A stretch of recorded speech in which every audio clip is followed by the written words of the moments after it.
It began with confidence so absolute that doubt did not yet exist. In the summer of 1941, the roads leading toward Smolensk were meant to be temporary paths of passage on the way to something greater.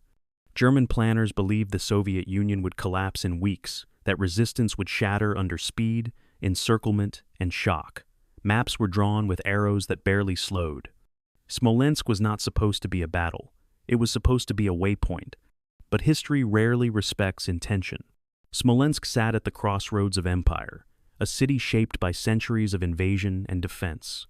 Rivers, rail lines, and roads converged here, making it a hinge between west and east, between ambition and consequence.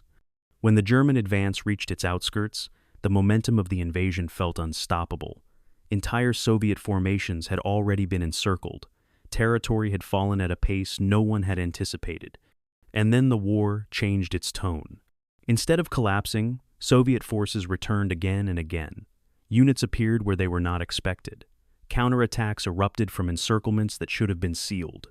Fresh troops were thrown into the fight with little preparation but unbreakable urgency. Losses were catastrophic, and yet resistance did not fade. Smolensk became chaos stretched over weeks. Encirclements formed and were contested from within. Supply lines came under pressure. Armored spearheads were forced to halt, turn, and fight instead of moving forward. The heat of summer ground men down. Dust coated everything. Vehicles wore out faster than they could be repaired. Fuel and ammunition were burned, not advancing, but holding ground already taken. What was meant to be speed became friction. For the first time, time itself became the enemy. Every day spent fighting at Smolensk was a day not spent advancing on Moscow. Every delay pushed the campaign closer to autumn. And autumn, waiting quietly beyond the horizon, would bring mud, and after that, winter. The Red Army paid an unimaginable price here. Entire formations were destroyed. Cities were reduced to rubble. Civilians were caught between shifting fronts. But something priceless was gained. Time. Time to reorganize. Time to move industry east. Time to learn how the invader fought and how to resist. When German forces finally secured Smolensk, it felt like victory. Flags were raised, reports were filed, but beneath the surface, something essential had slipped away. The invasion was no longer clean, no longer certain, no longer fast enough. Smolensk marked the moment when inevitability cracked. Not because the Germans lost the battle, they did not, but because they lost weeks they could never recover. The road to Moscow remained open on the map, but the clock was no longer on their side. The war in the east had revealed its true scale, and it would not be rushed. The Battle of Smolensk matters because it shows how wars begin to turn long before headlines announce it. It shows how resistance does not need to win to matter, how delay can be decisive, how belief in speed can blind armies to consequence. Tonight, we return to that moment when confidence met endurance and the future quietly shifted. And before this story continues, if you're still here, listening carefully, if these long, quiet journeys into history help you slow down, think, or feel connected to something deeper than the noise of the day, then I hope you'll consider subscribing. I'm a small creator, building this space one story at a time, carefully, thoughtfully, and without rushing the past. Subscribing doesn't just support the channel, it tells me these stories matter to you too. It keeps this calm, focused corner of history alive. Settle in. This is the Battle of Smolensk. July 10th, 1941, 4:30 in the morning. Major Heinrich Eberbach stands in the commander's cupola of his Panzer Mark IV, watching the first light break over the Dnieper River. His tank column has just crossed into Soviet territory near Orsha, 200 miles deep into Russia in just 25 days. The forest ahead is silent. Too silent. Eberbach glances at his map, then at the horizon where the ancient city of Smolensk waits. He doesn't know it yet, but his division is about to enter a battle that will consume 62 days, cost nearly 2 million casualties, and transform the entire trajectory of World War II. What begins this morning as another unstoppable German advance will end as the first crack in Operation Barbarossa, the moment when Hitler's dreams of quick victory began their slow collapse into the nightmare of a war Germany could never win. 3 weeks earlier, the world had watched in stunned disbelief as German forces smashed through Soviet border defenses like a hurricane through paper walls. Army Group Center, commanded by Field Marshal Fedor von Bock, had encircled and destroyed entire Soviet armies at Minsk, capturing 320,000 prisoners in just 8 days. The Red Army appeared to be disintegrating. German intelligence officers confidently predicted total Soviet collapse within 6 to 8 weeks. Hitler himself spoke of victory parades in Moscow by August, of German soldiers home by Christmas. The panzer columns drove east with mechanical precision, covering 15 to 20 miles per day, their commanders wondering if any force on earth could stop them. But now, as Eberbach's division approaches Smolensk, something has changed in the resistance they face. Soviet counterattacks are coming with suicidal intensity. Units that should be retreating are instead attacking. The easy victories are over. Smolensk sits at the confluence of two great rivers, the Dnieper and the Dvina, forming what military planners call a land bridge. Beyond it lies Moscow, just 230 miles to the east. Every Russian invasion in history has had to pass through here. Napoleon fought for the city in 1812. Now, in the summer of 1941, Hitler's Wehrmacht approaches the same strategic choke point. The German plan is elegant in its simplicity. Panzer Group 2, under the brilliant and aggressive General Heinz Guderian, will strike from the south near Orsha. Panzer Group 3, commanded by General Hermann Hoth, will attack from the north near Vitebsk. The two armored spearheads will meet east of Smolensk, encircling whatever Soviet forces remain in the city and the surrounding region. Then, with the Red Army destroyed and the road to Moscow open, Army Group Center will launch the final drive on the Soviet capital. On paper, it looks like another blitzkrieg masterpiece. In reality, it will become something else entirely. But, as the German pincers begin to close, something unexpected happens. On July 12th, just 2 days into the offensive, Soviet forces launch massive counterattacks against both flanks of the German advance. Not retreats, not delaying actions, full-scale offensive operations with fresh divisions that German intelligence insisted didn't exist. Soviet Marshal Semyon Timoshenko, commanding the Western Front, has received direct orders from Stalin himself. The message is brutally simple: hold Smolensk at all costs. The road to Moscow must be blocked. Timoshenko knows his armies are outmatched, outgunned, and poorly coordinated. He knows that defending Smolensk will cost hundreds of thousands of lives. But he also understands something the Germans don't. Every day that Army Group Center spends fighting for Smolensk is another day that Soviet reserves can mobilize behind Moscow, another day that autumn draws closer, another day that the German logistics system stretches toward its breaking point. The arithmetic of attrition is about to begin. By July 16th, forward elements of Panzer Groups 2 and 3 have indeed met east of Smolensk, creating an encirclement of staggering proportions. The pocket contains remnants of 4 Soviet armies, somewhere between 300,000 and 350,000 men. German commanders send triumphant reports to Berlin. Another catastrophic victory. Another massive haul of prisoners and captured equipment. But then the pocket refuses to collapse. Unlike at Minsk, where surrounded Soviet forces surrendered or died within days, the troops trapped at Smolensk keep fighting. They attack the encirclement from inside. Fresh Soviet armies attack it from outside. The German divisions assigned to reduce the pocket find themselves fighting in dense forests and swamps where maps are useless and progress is measured in hundreds of meters per day. What should take 1 week stretches into 2, then 3. The panzer divisions that created the encirclement can't move east toward Moscow because they're needed to hold the perimeter.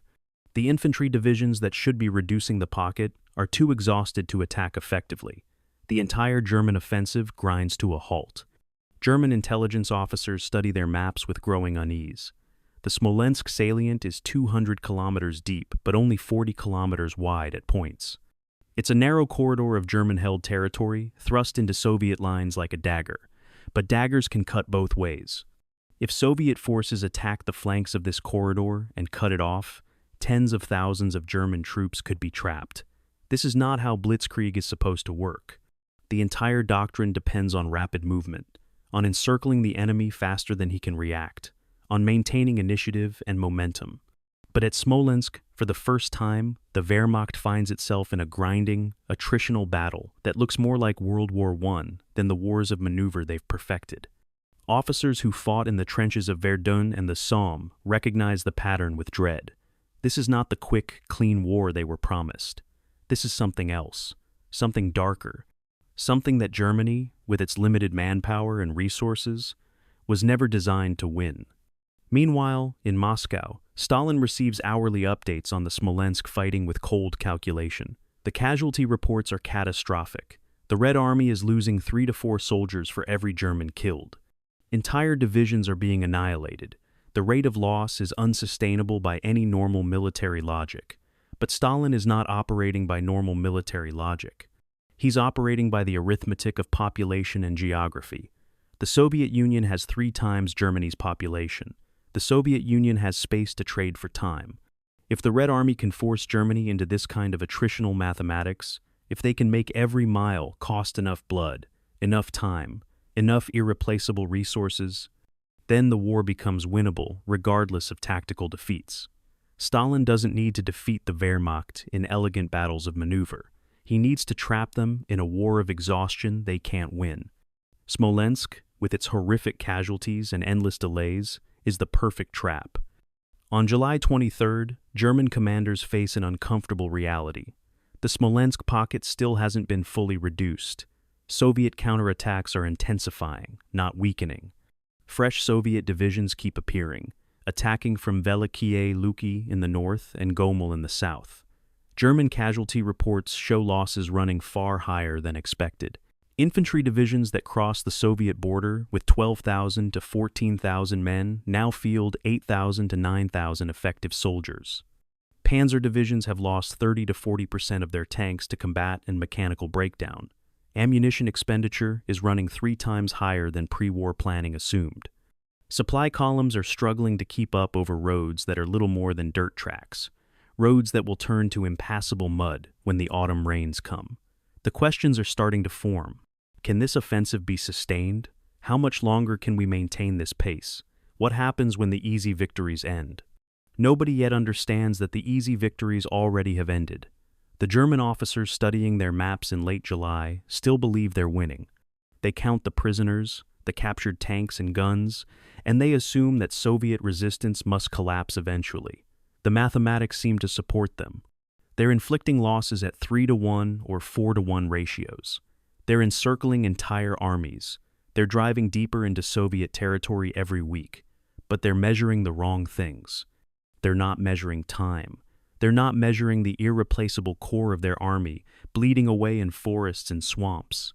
They're not measuring the Soviet capacity to absorb punishment that would destroy any other nation.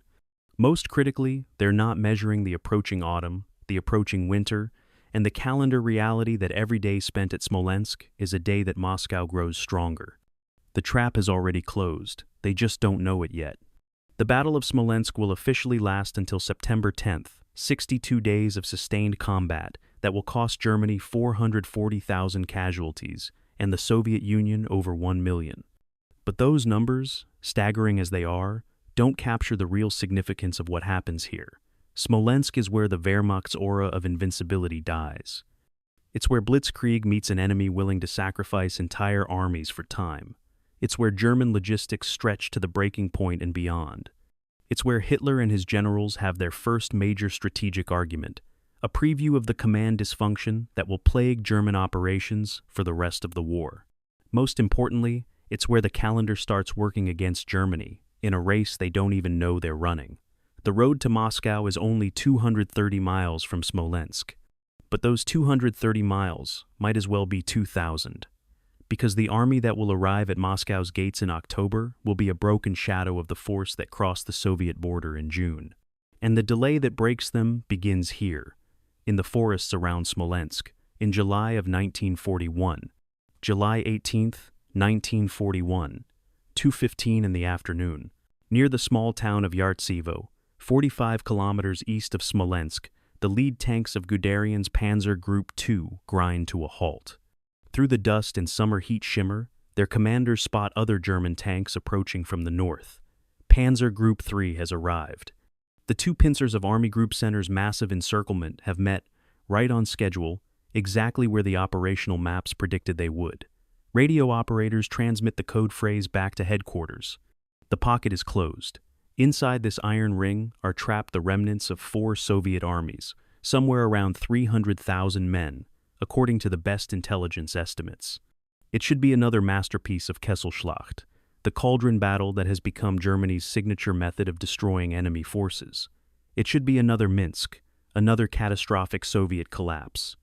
But over the next 3 weeks, as German forces attempt to reduce this pocket and destroy the trapped armies, they will discover that Soviet forces surrounded don't behave like French or Polish forces surrounded. They don't surrender. They don't collapse. They fight. The encirclement doctrine that the Wehrmacht has perfected over 2 years of war follows a brutal but elegant logic. Fast-moving armored spearheads punch deep into enemy lines, bypassing strong points and leaving slower infantry to mop up. The panzer groups drive until they meet, creating a pocket of surrounded enemy forces. Then the infantry divisions march forward to seal the perimeter, while the armored units prepare for the next leap forward. Inside the pocket, cut off from supply and command, enemy forces typically surrender within days once they realize escape is impossible. The method worked perfectly in Poland in 1939, where entire Polish armies were destroyed before they could retreat and reorganize. It worked even better in France in 1940, where the Allies had better equipment and training but still collapsed psychologically when encircled. At Minsk, just 3 weeks earlier, the Red Army seemed to follow the same pattern. 320,000 Soviet soldiers captured in 8 days. Now the German commanders expect Smolensk to follow the same script. They're about to learn that the Red Army has no script. The reality of the Smolensk pocket bears little resemblance to the neat red circles drawn on German operational maps. The encirclement is roughly 60 kilometers from east to west and 40 kilometers from north to south, covering an area of dense forests, swamps, and broken terrain where roads are scarce and maps are often wrong. The German perimeter is supposed to be held by infantry divisions that are still marching forward from the border, exhausted after advancing 300 kilometers in summer heat. Many of these units won't arrive for days, leaving gaps in the encirclement ring that stretch up to 15 kilometers wide. Soviet forces quickly discover these gaps. Rather than waiting passively to be destroyed, they organize breakout attempts, not as panicked mobs, but as coordinated operations by units that maintain some degree of organization, even in catastrophe. The Germans have created an encirclement, yes, but it's a sieve, not a sealed container. And through this sieve, tens of thousands of Soviet soldiers will escape. Inside the pocket, the situation is chaos, but it's purposeful chaos. Soviet commanders at Smolensk receive contradictory orders that reveal a fundamental shift in Soviet military thinking. Some units are ordered to break out eastward toward Moscow. Others are told to hold their positions and tie down German forces for as long as possible. Still others are directed to attack westward, to relieve pressure on the encirclement from inside, while fresh Soviet armies attack from outside. The confusion is real, but underneath it is a cold logic that German commanders fail to grasp. The Soviet High Command, the Stavka, has decided that surrounded armies are useful even if they're doomed. Every German division fighting to reduce the Smolensk pocket is a division that isn't advancing on Moscow. Every day that German forces spend liquidating trapped Soviet units is a day that Soviet reserves mobilize in the deep rear. The trapped armies at Smolensk aren't just trying to survive. They're weapons in a larger strategy of buying time with blood. German infantry companies attacking into the pocket face a nightmare of close-quarters forest combat, where their advantages in training and coordination matter less than they do in open terrain. Lieutenant Klaus Fischer of the 137th Infantry Division writes in his diary on July 25th, "Advanced 400 meters today through dense forest.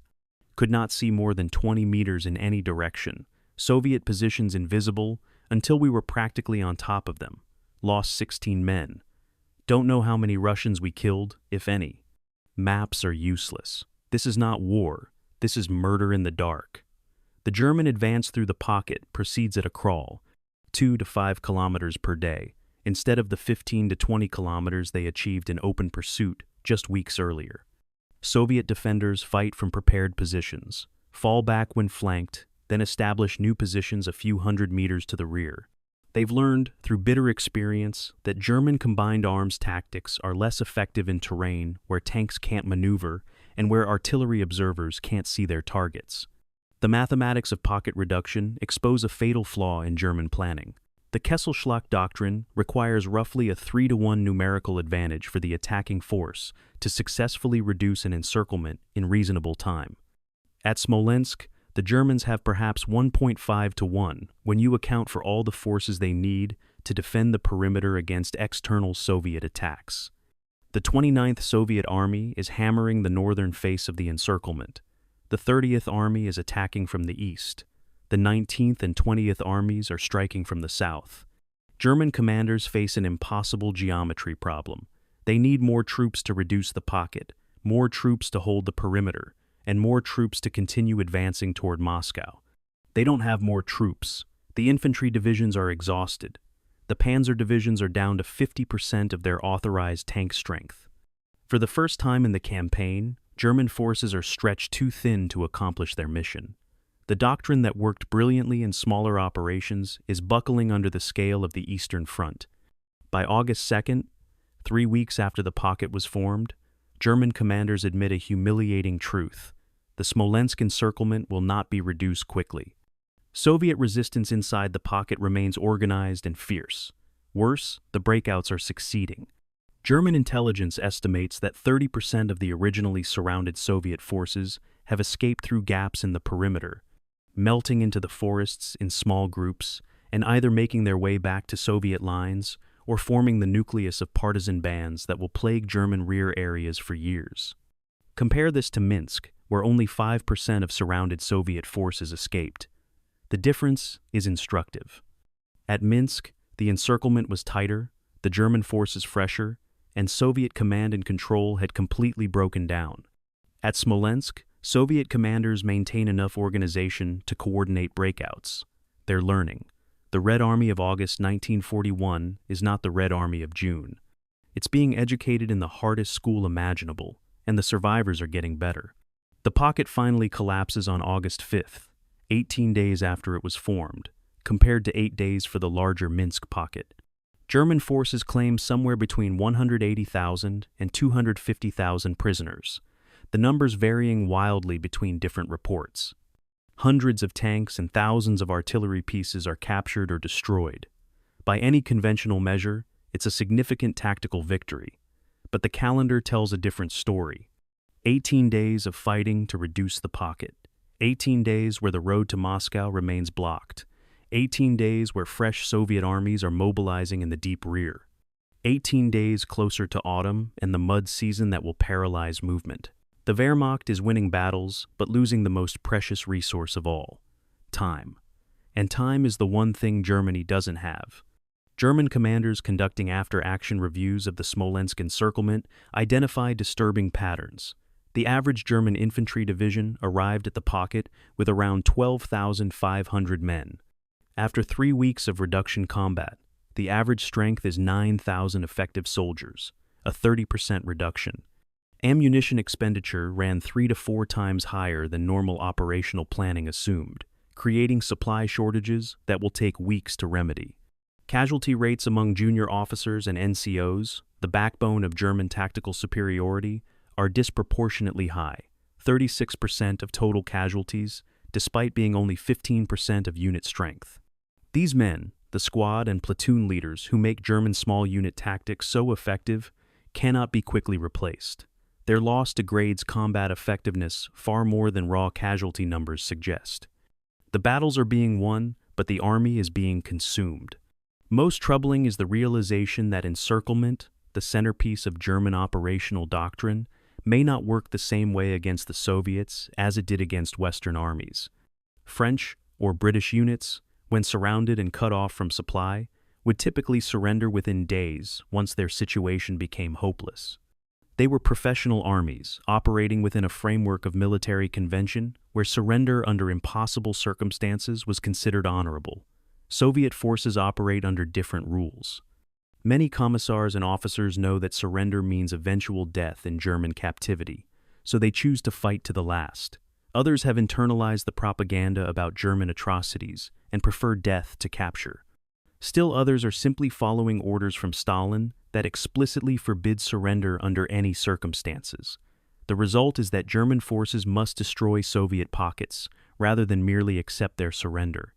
And destruction takes time, ammunition, and lives that Germany can ill afford to spend. The elegant mathematics of blitzkrieg are starting to break down against an enemy that refuses to accept mathematical reality. July 19th, 1941. The Kremlin, Moscow. In a conference room thick with cigarette smoke, General Georgy Zhukov spreads maps across a massive oak table while Stalin watches in silence. Zhukov has just returned from the front, where the situation is catastrophic. 4 Soviet armies are trapped at Smolensk. German forces are less than 250 miles from Moscow. Conventional military wisdom says the trapped armies should attempt to break out, to save what can be saved and live to fight another day. But Zhukov is proposing something that sounds like madness. Use the surrounded armies as anvils, he says. Let them tie down German forces from inside the pocket while fresh Soviet armies hammer at the encirclement from outside. Trade the trapped armies for time. Sacrifice them deliberately as part of a larger operational plan. Stalin listens, his expression unreadable. Then he nods. The order goes out. The surrounded armies will hold their positions and continue fighting. They will not attempt a general breakout. They are no longer trying to survive. They're trying to delay. This decision marks the moment when Soviet military theory, developed in the 1920s and 30s, finally meets the reality of total war. The concept of deep operations, glubokaya operatsiya, was pioneered by Soviet theorists like Vladimir Triandafilov and Mikhail Tukhachevsky. The core idea was elegant. Don't just attack the enemy's front line. Attack simultaneously in depth, hitting command posts, supply lines, reserves, and rear areas all at once. Prevent the enemy from achieving operational freedom of movement. Make him fight everywhere simultaneously until his entire system collapses. But then came 1937 and the Great Purge. Stalin, paranoid about military disloyalty, executed or imprisoned most of the officers who had developed deep operations doctrine. Tukhachevsky himself was shot. The detailed operational manuals were removed from military academies. By 1941, deep operations existed only as fragments of memory in the minds of surviving junior officers. Now, in the crucible of near defeat, it's being reinvented in blood. The Soviet counterattacks hitting the flanks of the German Smolensk salient are not random or panicked. They're systematic applications of a theory that most of the officers executing them only half remember. On July 21st, the Soviet 29th Army launches a coordinated assault at Dukhovshkina, on the northern face of the German penetration. The attacking force mixes tank brigades, rifle divisions, and cavalry in improvised operational groups that bear little resemblance to the neat organizational charts in pre-war manuals. The coordination is poor. The losses are staggering.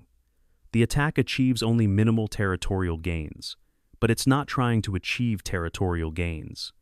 It's trying to force German commanders to divert forces, to pin down divisions that should be advancing on Moscow, to create a crisis of prioritization, and in that limited objective, it succeeds. German reinforcements that were earmarked for the Moscow axis are instead rushed to shore up the northern flank. The advance toward the Soviet capital stops, while the threat to the salient is contained. Soviet commanders are learning through a brutal process of trial and error. The attacks of late July bear little resemblance to the catastrophic frontal assaults of late June. Units no longer advance in parade ground formations on obvious routes. Artillery preparation, though still inadequate, is better coordinated with infantry advances. Tank brigades, instead of charging ahead unsupported, wait for infantry to suppress German anti-tank guns. None of this would impress a Western military observer. The attacks are still costly, still poorly coordinated by Western standards, still more likely to fail than succeed. But they're better than they were a month ago. And more importantly, they're achieving their strategic purpose. Every Soviet attack, even a failed one, forces German commanders to respond, to commit reserves, to delay the advance eastward. The Soviets are trading space and lives for the one thing they desperately need: time. Marshal Timoshenko's headquarters in late July is a study in controlled chaos. Maps cover every wall, marked with red pencils showing Soviet positions and blue showing German advances. The staff officers look exhausted, surviving on minimal sleep as they coordinate attacks by armies that exist more on paper than in reality. A typical army in the Western Front at this point might have 30,000 effective soldiers, instead of the 100,000 authorized.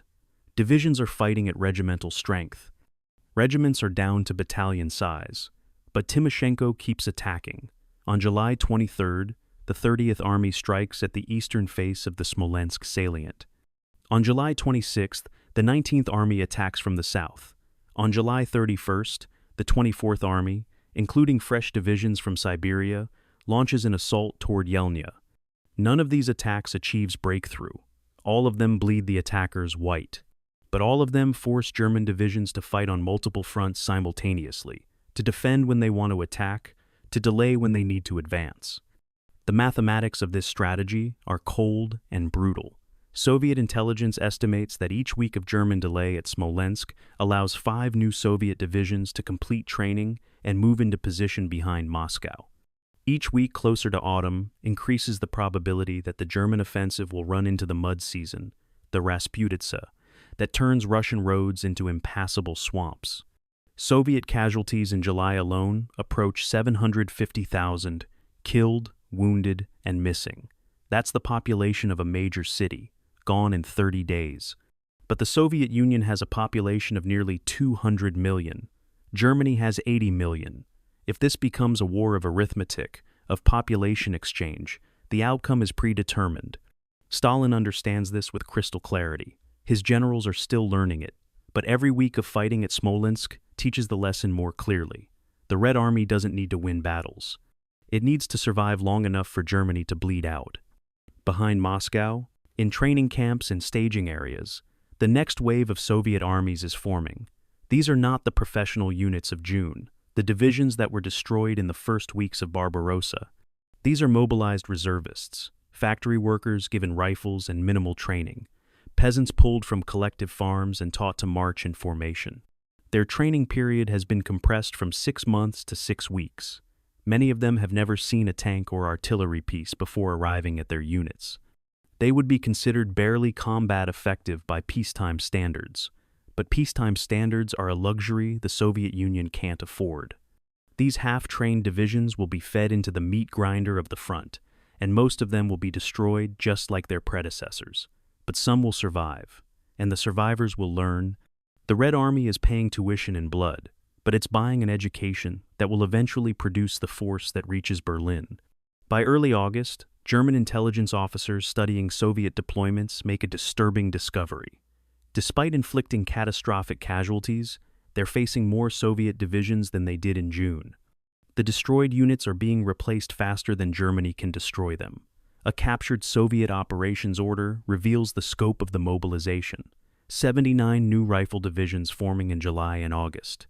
Multiple tank brigades being organized from factory workers in the Urals. Artillery regiments being constituted around surviving guns evacuated from the frontier. The Soviet Union is transforming itself into a war machine on a scale that Germany never anticipated and cannot match. For every German division, the Soviets are raising 3. The quality differential is massive. But quantity has a quality all its own, and time is making the Soviet steamroller stronger while the Wehrmacht grows weaker with each passing day. The doctrine of deep operations was supposed to be executed by a professional, well-trained army with months to prepare coordinated offensives.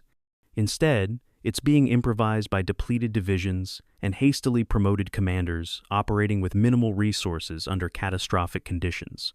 That it works at all is remarkable. That it works well enough to stall the Wehrmacht at Smolensk is a testament to the underlying soundness of the theory. Soviet attacks are not achieving the elegant, decisive victories that the doctrine's creators envisioned, but they're achieving something more important. They're imposing on the Germans the exact situation deep operations was designed to create. An enemy fighting on multiple axes simultaneously, unable to concentrate forces, bleeding strength across a widening front, losing operational freedom of movement. The irony is profound. The doctrine that Stalin killed in 1937 is being resurrected in 1941, not in the form its creators intended, but in a darker, more desperate version. And it's working. The question that will haunt historians for decades is whether Stalin actually understood what he was doing, or whether he stumbled into a successful strategy through desperation. The evidence suggests both. Stalin was not a military genius. His interference in operational matters during the first weeks of Barbarossa was often catastrophic. But he understood power, resources, and the mathematics of attrition with brutal clarity. He recognized that Germany had to win quickly or not at all. He understood that time was the weapon that could destroy the Wehrmacht, even if it meant sacrificing millions of Soviet soldiers to buy that time. Whether this constitutes strategic brilliance or monstrous cynicism depends on your perspective. What's undeniable is that the strategy conceived in the desperate days of July 1941, when Soviet defeat seemed imminent, will ultimately lead to Soviet victory in May 1945. And it begins at Smolensk, with the decision to trade armies for time. July 30th, 1941. Near the town of Yelnya, 50 kilometers southeast of Smolensk, Guderian's exhausted panzer forces capture a salient of high ground that pushes 15 kilometers into Soviet lines. The town itself is nothing special, just another collection of wooden buildings and muddy streets. But the terrain matters. Yelnya sits on a ridge that overlooks the approaches to Moscow. It's the perfect jumping-off point for the final offensive on the Soviet capital. German commanders immediately recognize its value and begin fortifying the position, digging in for what they assume will be a brief wait before the drive east resumes. They're holding a bulge in the line, a salient 60 kilometers wide and 15 kilometers deep, with Soviet forces pressing in from three sides. It's an exposed position, vulnerable to attack. But the Wehrmacht has held hundreds of similar positions across Europe without serious trouble. This one should be no different. Over the next 5 weeks, they will discover just how wrong that assumption is. Yelnya will become the first place in the entire war where German forces are not just stopped, but driven back. The Soviet High Command views the Yelnya salient with cold, calculating eyes. It's a threat, yes, a dagger pointed at Moscow's heart, but it's also an opportunity. German forces in the salient are separated from their supporting units by relatively narrow corridors. The position is exposed. And most importantly, Soviet intelligence indicates that the salient is now held primarily by infantry divisions, not the panzer forces that captured it. Guderian has pulled his armor back for rest and refitting, leaving the more vulnerable foot soldiers to hold the gains. On August 8th, Marshal Timoshenko orders a major counteroffensive. The 24th Army, reinforced with fresh divisions from Siberia, will attack from the north. The 19th and 20th Armies will strike from the south. The objective is not just to contain the salient, but to eliminate it entirely, to drive the Germans back, to prove that the Wehrmacht can be defeated. The Soviet divisions assigned to attack Yelnya are different from the units that were destroyed in June and July. Many contain soldiers from Siberia, regions far from the German advance, troops who have had time for proper training and still have their equipment intact. These men haven't experienced the catastrophic defeats of the border battles. Their morale, while not high, is at least intact. More importantly, they're commanded by officers who have learned from the disasters of the campaign's first weeks. Colonel Konstantin Rokossovsky, commanding elements of the 16th Army approaching Yelnya, issues detailed tactical instructions that would have been unthinkable in June. Advance in dispersed formations, not columns. Artillery observers move forward with the infantry. Tank support coordinates closely with rifle companies. Anti-tank rifles distribute to platoon level. These are basic combined arms tactics that Western armies take for granted. For the Red Army in August 1941, they represent revolutionary progress. The first attacks hit the Yelnya salient on August 8th and are repulsed with heavy Soviet casualties. The second wave on August 10th gains a few hundred meters before being driven back. The third assault on August 15th achieves slightly more.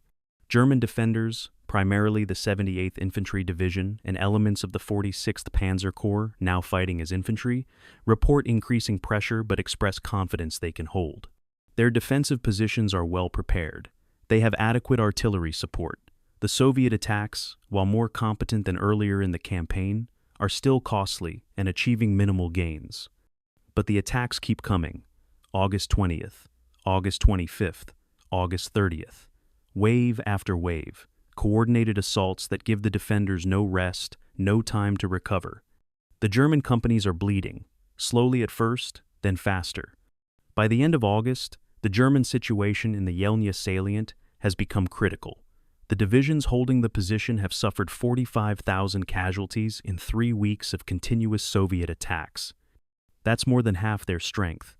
Ammunition stocks are running low because supply columns can't keep up with the intensive defensive fighting. Soviet artillery fire is growing more accurate and more intense. German counterattacks to restore lost positions fail more often than they succeed. Most alarmingly, the Soviet forces are showing tactical improvements with each attack. They're learning where the German strong points are. They're concentrating artillery more effectively. They're using terrain better. The defenders are still inflicting losses at roughly 2-to-1 ratios, which sounds favorable until you realize the Soviets can afford 2-to-1 losses and the Germans cannot. The mathematics of attrition are working against the Wehrmacht. On September 4th, Guderian visits the Yelnya salient personally and makes a recommendation that must have cost him enormous professional pride: evacuate. The position cannot be held without reinforcements, and there are no reinforcements available. Every division that might shore up Yelnya is needed elsewhere, either reducing the Smolensk pocket or defending against Soviet counterattacks along hundreds of kilometers of front. Holding Yelnya is consuming forces faster than it's worth. The strategic value of the position has been negated by the cost of defending it. Hitler, who will later become famous for refusing to allow retreats, agrees with surprising speed. Perhaps the Führer also recognizes that this position has become untenable. Perhaps he simply doesn't yet care enough about the Eastern Front details to intervene. Regardless, the order is given: withdraw from Yelnya under cover of darkness. It's the first German retreat of the entire war. The evacuation begins on the night of September 5th and continues through September 6th. German engineers destroy what can't be carried. Artillery pieces too damaged to move are blown up. Supply dumps are burned. The infantry divisions pull back in good order, fighting rearguard actions to slow Soviet pursuit. By September 8th, Soviet forces occupy the Yelnya salient and the town itself. The casualties for this operation are horrific. Soviet forces lost approximately 80,000 killed, wounded, and missing, to eliminate a salient held by 70,000 Germans, who lost 45,000 casualties. By any rational calculation, it's a Pyrrhic victory at best, but Stalin sees it differently. On September 18th, he personally designates the 4 divisions that led the Yelnya assault as the 1st, 2nd, 3rd, and 4th Guards Rifle Divisions. It's the first time the prestigious Guards title has been awarded during the Great Patriotic War. The propaganda value is enormous. The Red Army has won a victory. The Wehrmacht has retreated. It can be done. The psychological impact of Yelnya resonates far beyond the small piece of territory exchanged. For Soviet troops across the entire front, it's proof that German soldiers are not supermen. They bleed. They retreat. They can be beaten. The propaganda newspapers distributed to Soviet units trumpet the victory, often exaggerating the scope of the success but capturing an essential truth. The tide can turn. For German soldiers, Yelnya is a harbinger of troubles to come. The easy victories are over. The Red Army is learning. The endless Soviet manpower reserves mean that every position, no matter how well defended, will eventually be ground down through sheer attrition. Yelnya is where German tactical excellence meets Soviet operational persistence, and, for the first time, persistence wins. The broader strategic implications take longer to reveal themselves. Yelnya forces the German evacuation on September 6th. The Moscow offensive cannot begin until the Yelnya crisis is resolved, and forces are redistributed. The delay costs another 3 weeks. 3 weeks closer to the autumn rains. 3 weeks for Soviet defenses around Moscow to strengthen. 3 weeks for more reserve armies to arrive. If the Moscow offensive had launched in mid-August, with Yelnya as a secure jumping-off point, the Wehrmacht would have faced much weaker defenses and had 6 additional weeks before the mud season. Instead, They evacuate Yelnya in early September and won't begin the Moscow offensive until October 2nd. The delay at Smolensk, compounded by the disaster at Yelnya, has consumed the strategic window that might have made Moscow capturable, and the Germans still don't fully understand what's happening to them. Years later, German generals writing their memoirs will point to many turning points on the Eastern Front. Stalingrad gets the most attention. Kursk is often cited, but several will mention Yelnya as the first moment when they realized something had gone fundamentally wrong. This was supposed to be a quick war. 6 weeks, maybe 8, and the Soviet Union would collapse. Instead, in September of 1941, they're fighting desperate defensive battles to hold salients in territory hundreds of kilometers short of their objectives. The Blitzkrieg has stalled. The easy victories have ended, and worst of all, the enemy is getting better while the Wehrmacht grows weaker. Yelnya is the canary in the coal mine, the warning sign that the entire enterprise is failing.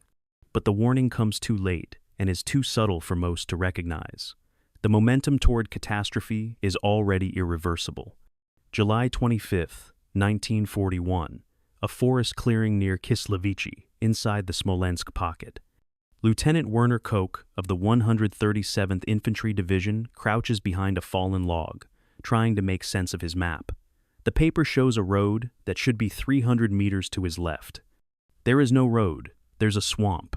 His company was ordered to advance 500 meters today and link up with another company attacking from the south. They've advanced maybe 200 meters in 6 hours of fighting, and he has no idea where the other company is. His map is useless.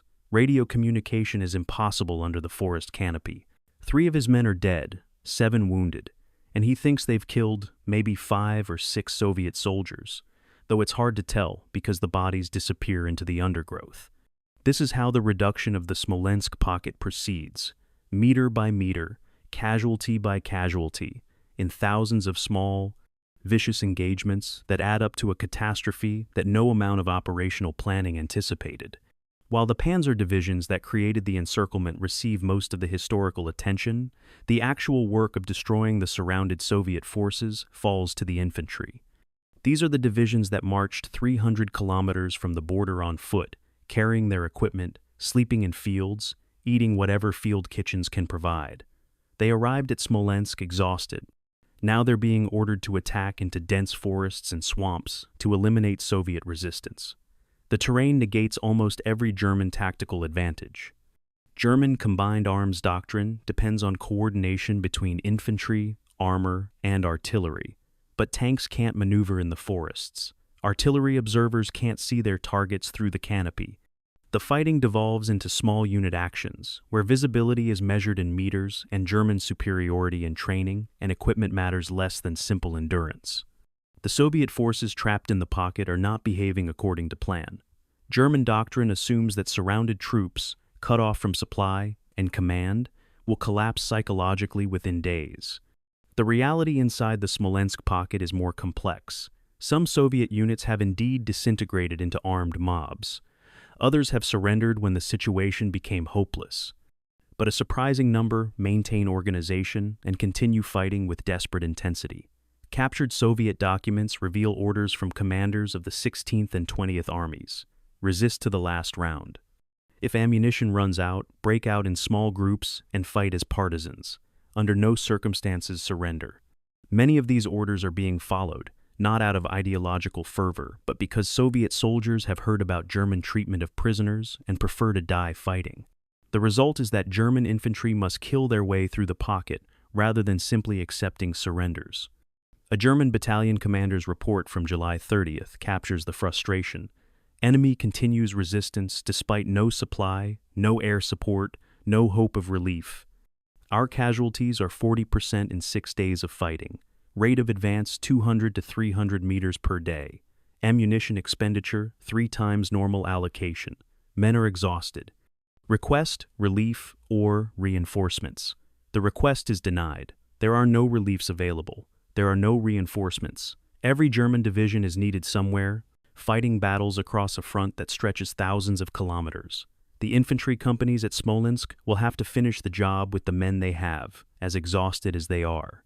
The reduction must continue. but the cost is mounting in ways that cold casualty statistics don't capture. By early August, the average German infantry division that arrived at the Smolensk pocket with 12,000 to 14,000 men is down to 8,000 to 9,000 effective soldiers. That's a 30% reduction in combat power in just 3 weeks. The losses are not evenly distributed. Rifle companies, which do the actual close quarters fighting, are down to 50 or 60% of authorized strength. Junior officers and NCOs, who lead from the front in the German tactical system, are suffering disproportionate casualties. A rifle platoon authorized for 40 men might have 25. Instead of being led by a lieutenant and a senior NCO, it might be led by a corporal because all the officers and sergeants are dead or wounded. These depleted units are still combat effective by the standards of most armies, but they're shadows of what they were a month ago, and the campaign has barely begun. The Soviet breakout attempts add another layer of complexity to an already impossible situation. On August 2nd, remnants of the Soviet 16th Army launch a coordinated breakout near Solovyovo. 20,000 men, mostly on foot, attack the German perimeter at night. The attack is not subtle. It's not sophisticated. It's a mass of desperate men throwing themselves at German positions in the hope that some will get through. The German companies holding that sector of the perimeter are overwhelmed by sheer numbers. Gaps open in the line. Thousands of Soviet soldiers pour through and disappear into the forests beyond. German reserves rush to seal the breach, but it's too late.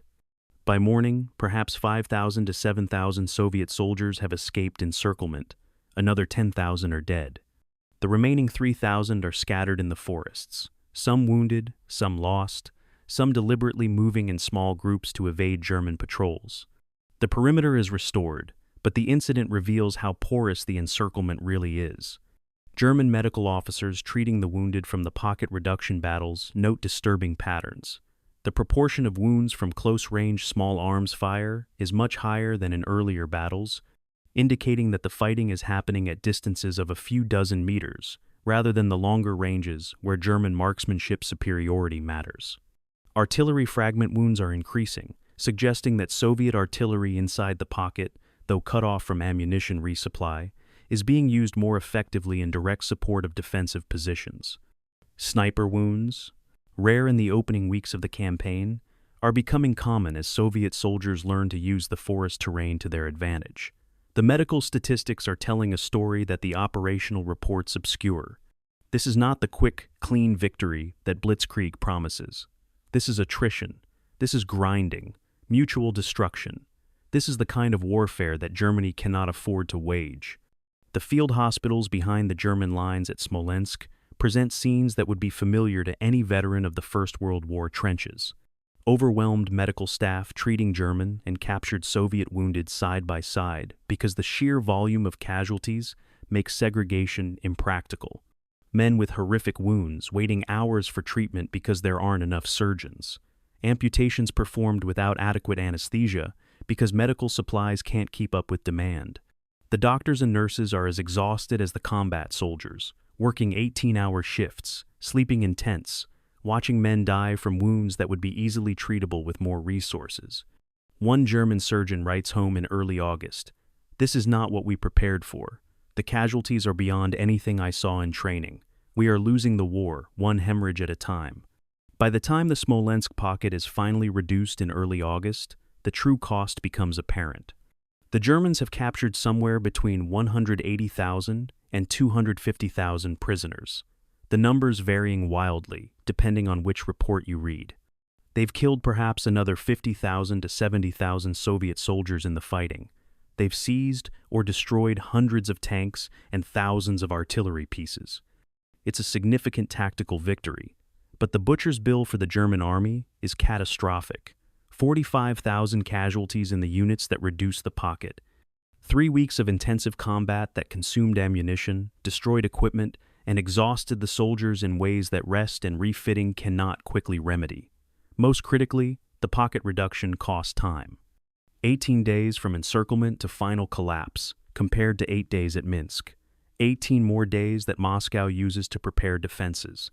18 more days closer to the autumn rains. The contrast with earlier encirclement battles reveals the changing nature of the campaign. At Minsk, the trapped Soviet forces surrendered relatively quickly once they realized the situation was hopeless. The reduction was brutal, but efficient. At Smolensk, Soviet forces fight on even when the situation is clearly lost. They don't surrender, according to the German timeline. They make the Wehrmacht pay in blood for every meter of ground.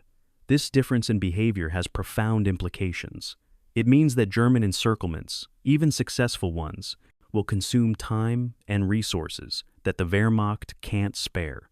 It means that the elegant operational victories that look so impressive on maps come with a price tag that Germany's limited manpower cannot pay. It means that blitzkrieg, the doctrine of quick, decisive victories, is being ground down by an enemy that refuses to accept quick, decisive defeats. And the German High Command is only beginning to understand this reality.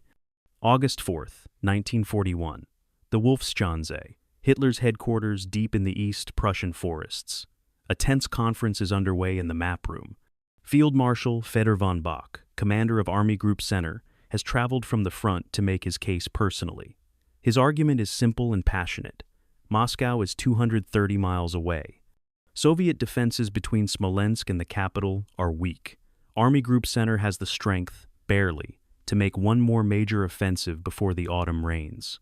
Strike now, with everything available, and the Soviet capital can fall before October. Take Moscow, and the Soviet Union will collapse. It's the classic military logic of the decisive objective, the center of gravity strike that wins wars.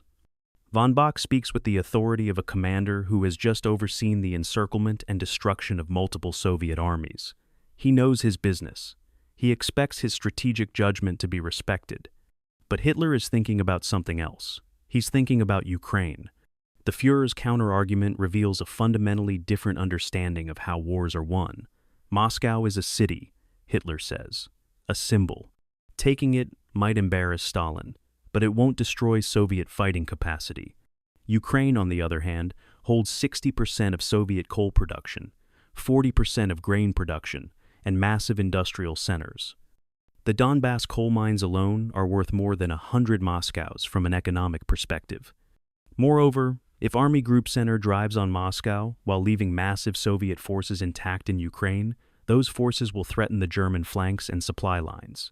The strategic map is a mess, Hitler argues. Before going for the capital, first clean up the flanks. First secure the resources Germany needs to continue the war. Moscow can wait. The generals disagree, but their objections are overruled.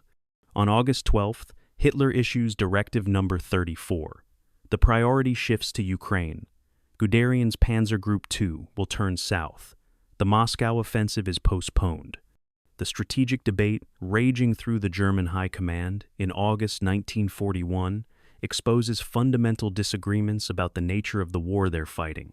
The professional military officers, trained in Clausewitzian doctrine, believe in the decisive battle aimed at the enemy's center of gravity. For them, Moscow is the obvious objective. It's the Soviet capital, the transportation hub of the Western USSR, the industrial center, and most importantly, the symbolic heart of communist power. Take Moscow, and the Soviet government might collapse the way Tsarist Russia collapsed in 1917, when faith in the central government evaporated. Hitler, on the other hand, thinks in terms of resources and ideology. He's fighting for living space, for agricultural land, for industrial capacity. From his perspective, Ukraine represents concrete war-winning resources, while Moscow represents an abstract political goal. Both sides have logic supporting their position. The tragedy is that there isn't time to pursue both, and the decision to pursue one means abandoning the other. The mathematics of the decision are brutal. Guderian's Panzer Group 2 contains over 600 tanks, the striking power of Army Group Center. Redirecting these forces to Ukraine means they won't be available for any Moscow offensive until late September at the earliest. The detour to complete the Kiev encirclement will consume a minimum of 6 weeks, possibly 8. That pushes any Moscow offensive into October. And October in Russia means the beginning of the Rasputitsa, the autumn mud season that historically begins between October 10th and October 20th in the Moscow region. The unpaved roads that German supply columns depend on will turn into impassable swamps. Mobility will drop to near zero. Any offensive launched after early October is racing against the calendar. German staff officers calculate these timelines with growing alarm. They understand that Hitler's decision to prioritize Ukraine is effectively abandoning the possibility of taking Moscow in 1941, but their objections are dismissed. German intelligence assessments in early August provide false optimism that makes the decision seem less critical. Intelligence officers estimate that the Red Army has been essentially destroyed as an effective fighting force. They count the prisoners, the destroyed equipment, the shattered units, and they conclude that Soviet resistance is on the verge of collapse. A few more major encirclements, the thinking goes, and the entire Soviet military structure will disintegrate. Under these assumptions, it doesn't matter whether Moscow is taken in August or October, because Soviet resistance won't last that long anyway. This assessment is catastrophically wrong. Soviet mobilization is producing replacement divisions faster than Germany can destroy them. But the intelligence picture is clouded by the fog of war, by wishful thinking, and by a fundamental failure to understand Soviet capacity for accepting and absorbing punishment. Hitler makes his decision to divert to Ukraine based partly on strategic conviction, but partly on intelligence, telling him the war is essentially won. Both factors will prove tragically mistaken. On August 23rd, Guderian makes a personal trip to see Hitler, a last-ditch attempt to change the Führer's mind. It's an unusual move. Normally, Panzer Group commanders don't personally brief the head of state, but Guderian is desperate. He makes his case with all the force he can muster. Moscow is within reach. The road is open. The Red Army in front of Army Group Center is weak. This is the decisive moment. If we don't take Moscow now, we may never get another chance. Hitler listens, asks questions, and then delivers his decision. The order stands. Panzer Group 2 will go south to Ukraine. Guderian returns to his headquarters defeated, knowing that the best chance to win the war in the east has just been thrown away for what he considers a strategically meaningless diversion. In his diary that night, he writes, "I made every argument I could. It was futile. We are throwing away victory." The irony is that Hitler's decision will produce Germany's greatest tactical victory of the entire war. The Kiev encirclement in September will trap 665,000 Soviet soldiers, the largest encirclement in military history. It will be a massacre of unparalleled proportions. German propaganda will trumpet it as proof of military genius, but strategically, it's a disaster. The Kiev operation consumes August 25th through September 26th, 32 days of campaigning season. Combined with the delays at Smolensk, the Wehrmacht has now burned through almost 100 days that could have been used advancing on Moscow. The force that eventually launches the Moscow offensive in October will be weaker, more exhausted, and facing a strengthened enemy with winter approaching. The strategic blunder is masked by tactical success, which makes it even more dangerous. The German High Command can point to the massive haul of prisoners and claim vindication, but they've won the wrong battle at the wrong time. The German logistics system, already stretched to breaking in the Smolensk fighting, reaches its absolute maximum extension during the Ukraine operations. Supply lines now stretch over 600 kilometers from the nearest railheads to the forward units at Kiev. Truck columns are consuming 30% of their cargo load just to transport fuel to themselves over these distances. Ammunition stockpiles that should be accumulating for the Moscow offensive are instead being consumed in Ukraine. The German army in the east is fighting on credit, borrowing from future operations to pay for current ones. Every shell fired at Kyiv is a shell that won't be available for Moscow. Every day spent reducing the Kyiv pocket is a day that Moscow's defenses grow stronger. The Wehrmacht is still winning battles, but it's losing the war of logistics, of time, of sustainable operations, and Hitler's August decision accelerates that loss. Years later, historians will debate whether Moscow could have been taken in August 1941 if Hitler had allowed Army Group Center to advance immediately after Smolensk. The counterfactual is impossible to prove. What's certain is that the decision to divert to Ukraine consumed the strategic window that might have made Moscow capturable. Whether taking Moscow would have ended Soviet resistance is another question entirely. Stalin had plans to evacuate the government to Kuibyshev if necessary. Soviet industrial capacity was already being relocated to the Urals. The Soviet Union was a vast country with enormous reserves of manpower and space to trade for time. But losing Moscow in August, before winter defenses could be prepared, before the autumn mud protected the approaches, before the population was psychologically prepared for siege, might have broken Soviet will to resist in ways that Moscow's eventual defense did not. Hitler's decision ensured that question would never be answered. The Wehrmacht would arrive at Moscow's gates in November, not August, and by November, it would be too late. The decision also reveals the fundamental dysfunction in German command structure that will plague operations for the rest of the war. Hitler doesn't trust his generals' military judgment. The generals don't respect Hitler's strategic vision. Neither side listens to the other. Decisions are made based on ideological conviction or personal intuition rather than systematic strategic analysis. The German military system, so effective at the tactical and operational levels, has a broken command structure at the strategic level. At Smolensk and Kiev, the consequences are delayed. Later, at Stalingrad and in Normandy, the same command dysfunction will produce outright catastrophes.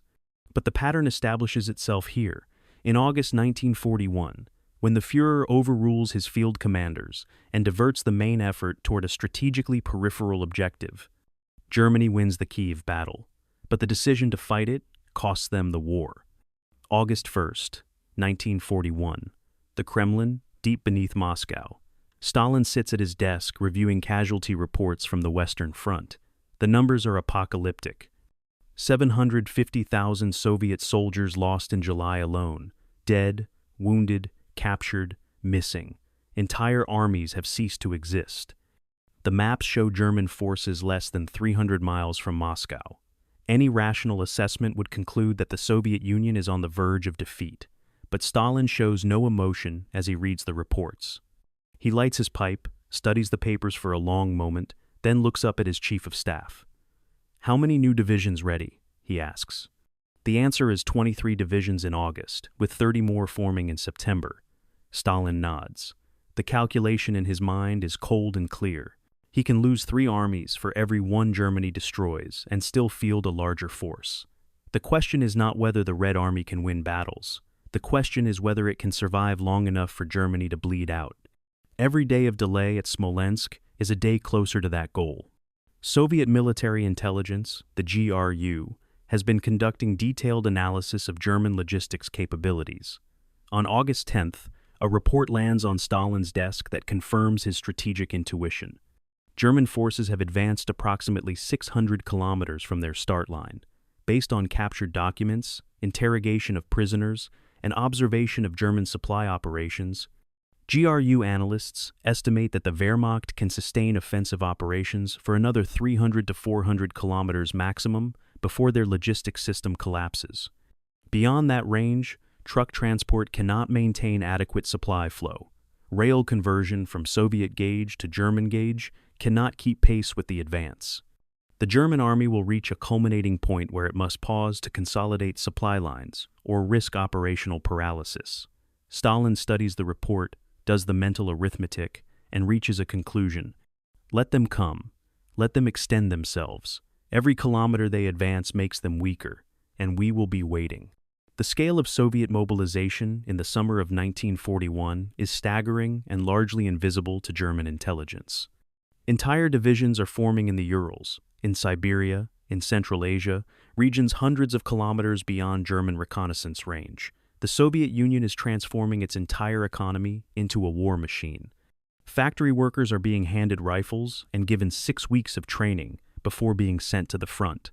Collective farms are being stripped of men of military age.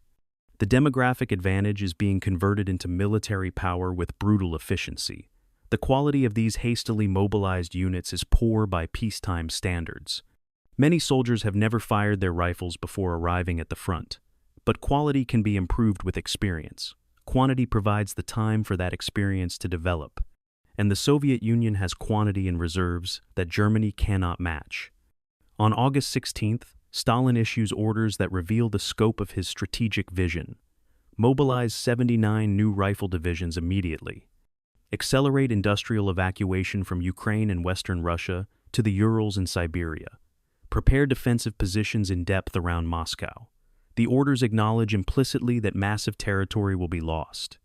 Ukraine, with its grain and coal and steel, will likely fall. Leningrad might be besieged. Millions more soldiers will die, but the Soviet Union will survive. The orders show no sentimentality about the human cost, no hesitation about the sacrifices required. Stalin understands that the Soviet Union's advantages are population, space, and industrial capacity. As long as those remain intact, eventual victory is possible. Everything else can be sacrificed. A critical intelligence breakthrough shapes Stalin's calculations. Richard Sorge, the Soviet spy in Tokyo, sends word in August that Japan will not attack the Soviet Union in 1941.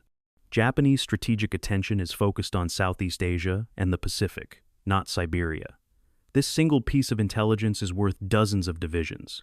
The Soviet Far Eastern Army, roughly 30 divisions of well-trained, well-equipped troops, has been held in Siberia as insurance against Japanese attack. With the Japanese threat removed, these forces can be transferred west. Over the coming months, Siberian divisions will arrive in the Moscow region just in time to participate in the winter counteroffensive. Without Sorge's intelligence, these divisions would have remained in the east, unavailable for the decisive battles. Stalin, paranoid and suspicious by nature, trusts this intelligence because it comes from a source that has been proven reliable over years. The decision to strip the Far East and transfer forces west is a calculated risk that will pay enormous dividends. Soviet industry is being systematically evacuated eastward in one of the most ambitious logistical operations in history. In July, August, and September of 1941, over 1,500 major industrial plants are dismantled, loaded onto trains, and shipped to the Urals, Siberia, and Central Asia. Entire tank factories are being moved. Aircraft production facilities are being relocated. Workers and their families travel east alongside the machinery. The scale is almost incomprehensible. In some cases, factories begin producing war materiel in their new locations within weeks of arrival, operating in unheated buildings through the Siberian winter because there's no time to construct proper facilities. The production statistics show the success of this evacuation. In the first quarter of 1942, Soviet industry will produce over 4,700 tanks compared to German production of roughly 1,400 tanks. The industrial race is shifting in ways that battlefield victories cannot overcome. Stalin's August meeting with General Zhukov, recently appointed to coordinate the Moscow defense, reveals the dictator's strategic thinking at its coldest. Let them take Smolensk, Stalin says, waving his hand at the map. Let them bleed at Kiev. Winter is coming, and we will have 100 divisions they don't know exist. It's a statement of calculated brutality. Stalin is trading space and lives for time and military production. Every Soviet army destroyed at the front buys time for 2 new armies to form in the rear. Every week of German advance brings them closer to the Rasputitsa and winter, when their mobility advantage disappears. The Soviet Union is accepting catastrophic losses in the near term to create the conditions for victory in the long term. Whether this constitutes strategic brilliance or monstrous cynicism is a question without a comfortable answer. But it's working. The mathematics of population become the foundation of Soviet strategy. The Soviet Union has approximately 190 million people. Germany has 80 million, even accepting casualty exchange ratios of 3 or 4 to 1 in Germany's favor. The arithmetic favors the side with more population. If the Soviet Union mobilizes 14 million men in 1941 and loses 4.5 million, it still fields a larger army at the end of the year than at the beginning. Germany cannot match this mobilization without stripping its industrial workforce. The Wehrmacht has approximately 3 million men on the Eastern Front. Losses of 440,000 by September represent nearly 15% of available strength, and the replacement system cannot keep pace. Every month that the war continues shifts the arithmetic further in the Soviet Union's favor. Time is the weapon that will kill the Wehrmacht, and Stalin's strategy at Smolensk is buying time with blood. By early September, the success of Stalin's calculation is becoming apparent. The German advance has been delayed for over 2 months. Moscow's defensive perimeter is being fortified by hundreds of thousands of civilians, digging anti-tank ditches and building fortifications. Fresh armies from Siberia and Central Asia are arriving at staging areas behind the capital. Soviet industry in the east is beginning to produce the tanks, aircraft, and artillery that will be needed for winter fighting. The Red Army has learned painful lessons from the disasters of June and July. Lessons about combined arms, about defensive depth, about coordinated counterattacks. The force that will defend Moscow in October and November is fundamentally different from the force that was destroyed at the border in June. It's still not the equal of the Wehrmacht in training or tactics, but it's competent enough to survive, and survival is all that's required for the strategy to work. The question that haunts any analysis of Stalin's strategy is whether the human cost was necessary. Could the Soviet Union have fought a more skillful defense that achieved the same time delay with fewer casualties? Could better generalship in June and July have prevented some of the catastrophic encirclements? The answer is probably yes. Soviet command and control was abysmal in the early weeks of the war. Orders were contradictory. Communications broke down. Units were committed piecemeal rather than in coordinated operations. Hundreds of thousands of soldiers died in futile counterattacks that accomplished nothing.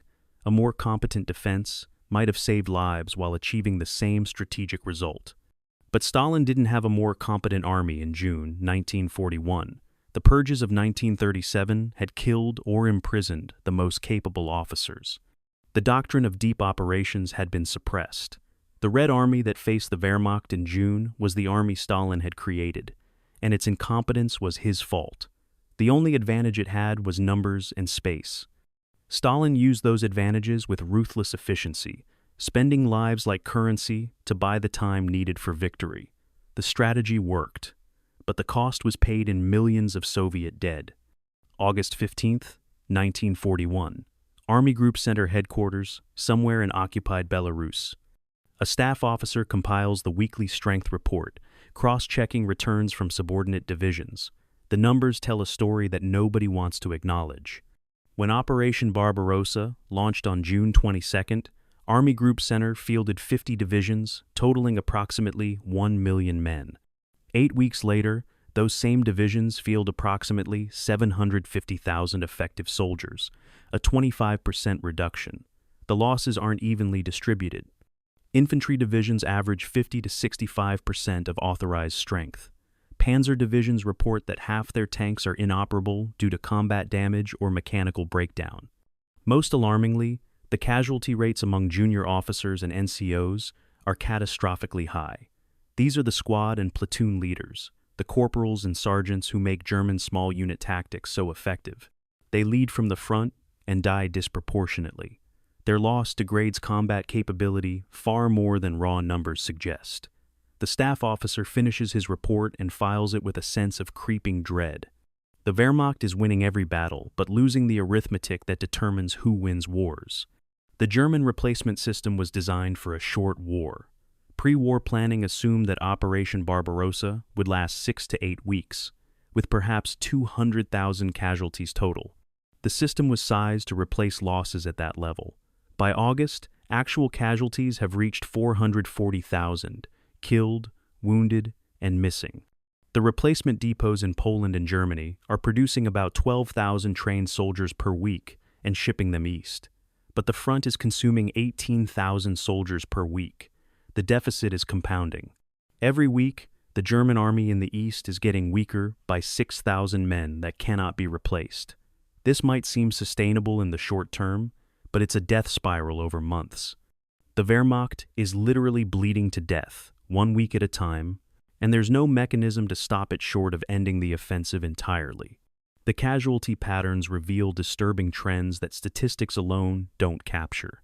In June and early July, when the Wehrmacht was conducting mobile operations and encircling Soviet armies, the casualty exchange ratio was favorable, sometimes 5 or 6 to 1 in Germany's favor. By August, in the grinding forest fighting around Smolensk, the ratio has dropped to 3 or maybe 2.5 to 1. The Soviets are learning. German tactical advantages are eroding. More critically, even a 3 to 1 exchange ratio is unsustainable when the enemy has 3 times your available manpower. The Wehrmacht can win every tactical engagement and still lose the war of attrition. and attrition is exactly what the fighting at Smolensk has become. The blitzkrieg has stalled.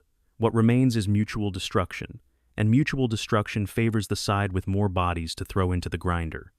A field hospital near Smolensk processes the human cost of these statistics. Hauptmann Heinrich Brauer, a military surgeon, keeps a journal that records the patterns he observes. Early in the campaign, most wounds were from long-range rifle fire and artillery fragments, indicating combat at distances where German training and marksmanship made a difference. By August, he's seeing increasing numbers of close-range wounds, bayonet injuries, grenade fragments from distances of less than 10 meters. The fighting is happening at ranges where Soviet numerical superiority matters more than German skill advantage. He also notes a disturbing increase in stress casualties, soldiers with no visible wounds but catatonic from exhaustion and psychological trauma. These men are often returned to duty after minimal rest because there are no replacements. The journal entries grow bleaker as August progresses. We are destroying ourselves as surely as we are destroying the enemy. The question is, who breaks first? The Panzer divisions, the elite striking arm of the Wehrmacht, are experiencing attrition that operational reports obscure. On paper, a Panzer division in August still exists as a functioning unit. In reality, its combat power has been devastated. Panzer Group 2 started Operation Barbarossa with approximately 900 tanks. By mid-August, it has fewer than 300 operational. The losses aren't primarily from combat, though combat takes a toll. The bigger problem is mechanical breakdown. The Panzer, Mark III, and Mark IV tanks were designed for the paved roads of Western Europe, not the dirt tracks and swamps of Russia. Transmissions fail, suspensions break, engines overheat. A tank that throws a track in France can be recovered and repaired within hours. A tank that breaks down in a Russian forest might be abandoned because there's no way to retrieve it. The Panzer divisions are wasting assets, consuming themselves through operational use, even when not in combat. German infantry divisions face their own collapse. The Standard Infantry Division of 1941 has an authorized strength of around 17,000 men, though most start campaigns with 15 to 16,000. By late August, divisions that have been fighting continuously since June report 7,000 to 9,000 effective soldiers, less than half strength. The organizational structure remains. 3 regiments, each with 3 battalions, still exist on paper, but the actual combat power has evaporated. Rifle companies that should have 140 men now have 60 or 70. Platoons are led by corporals because all the officers are dead or wounded. The divisions can still fight, but they cannot attack with the intensity or sustain casualties at the rate that blitzkrieg requires. The operational tempo that made German victories possible is breaking down because the men executing that tempo are exhausted, depleted, and dying. The most catastrophic losses are among the junior leadership, the Unteroffizier and Feldwebel, who form the backbone of German tactical doctrine. These are the squad leaders and platoon sergeants who translate orders into action, who coordinate fire and maneuver, who hold units together under stress. German tactical excellence depends on these men making good decisions at the point of contact. Their training takes years to produce and cannot be quickly replaced.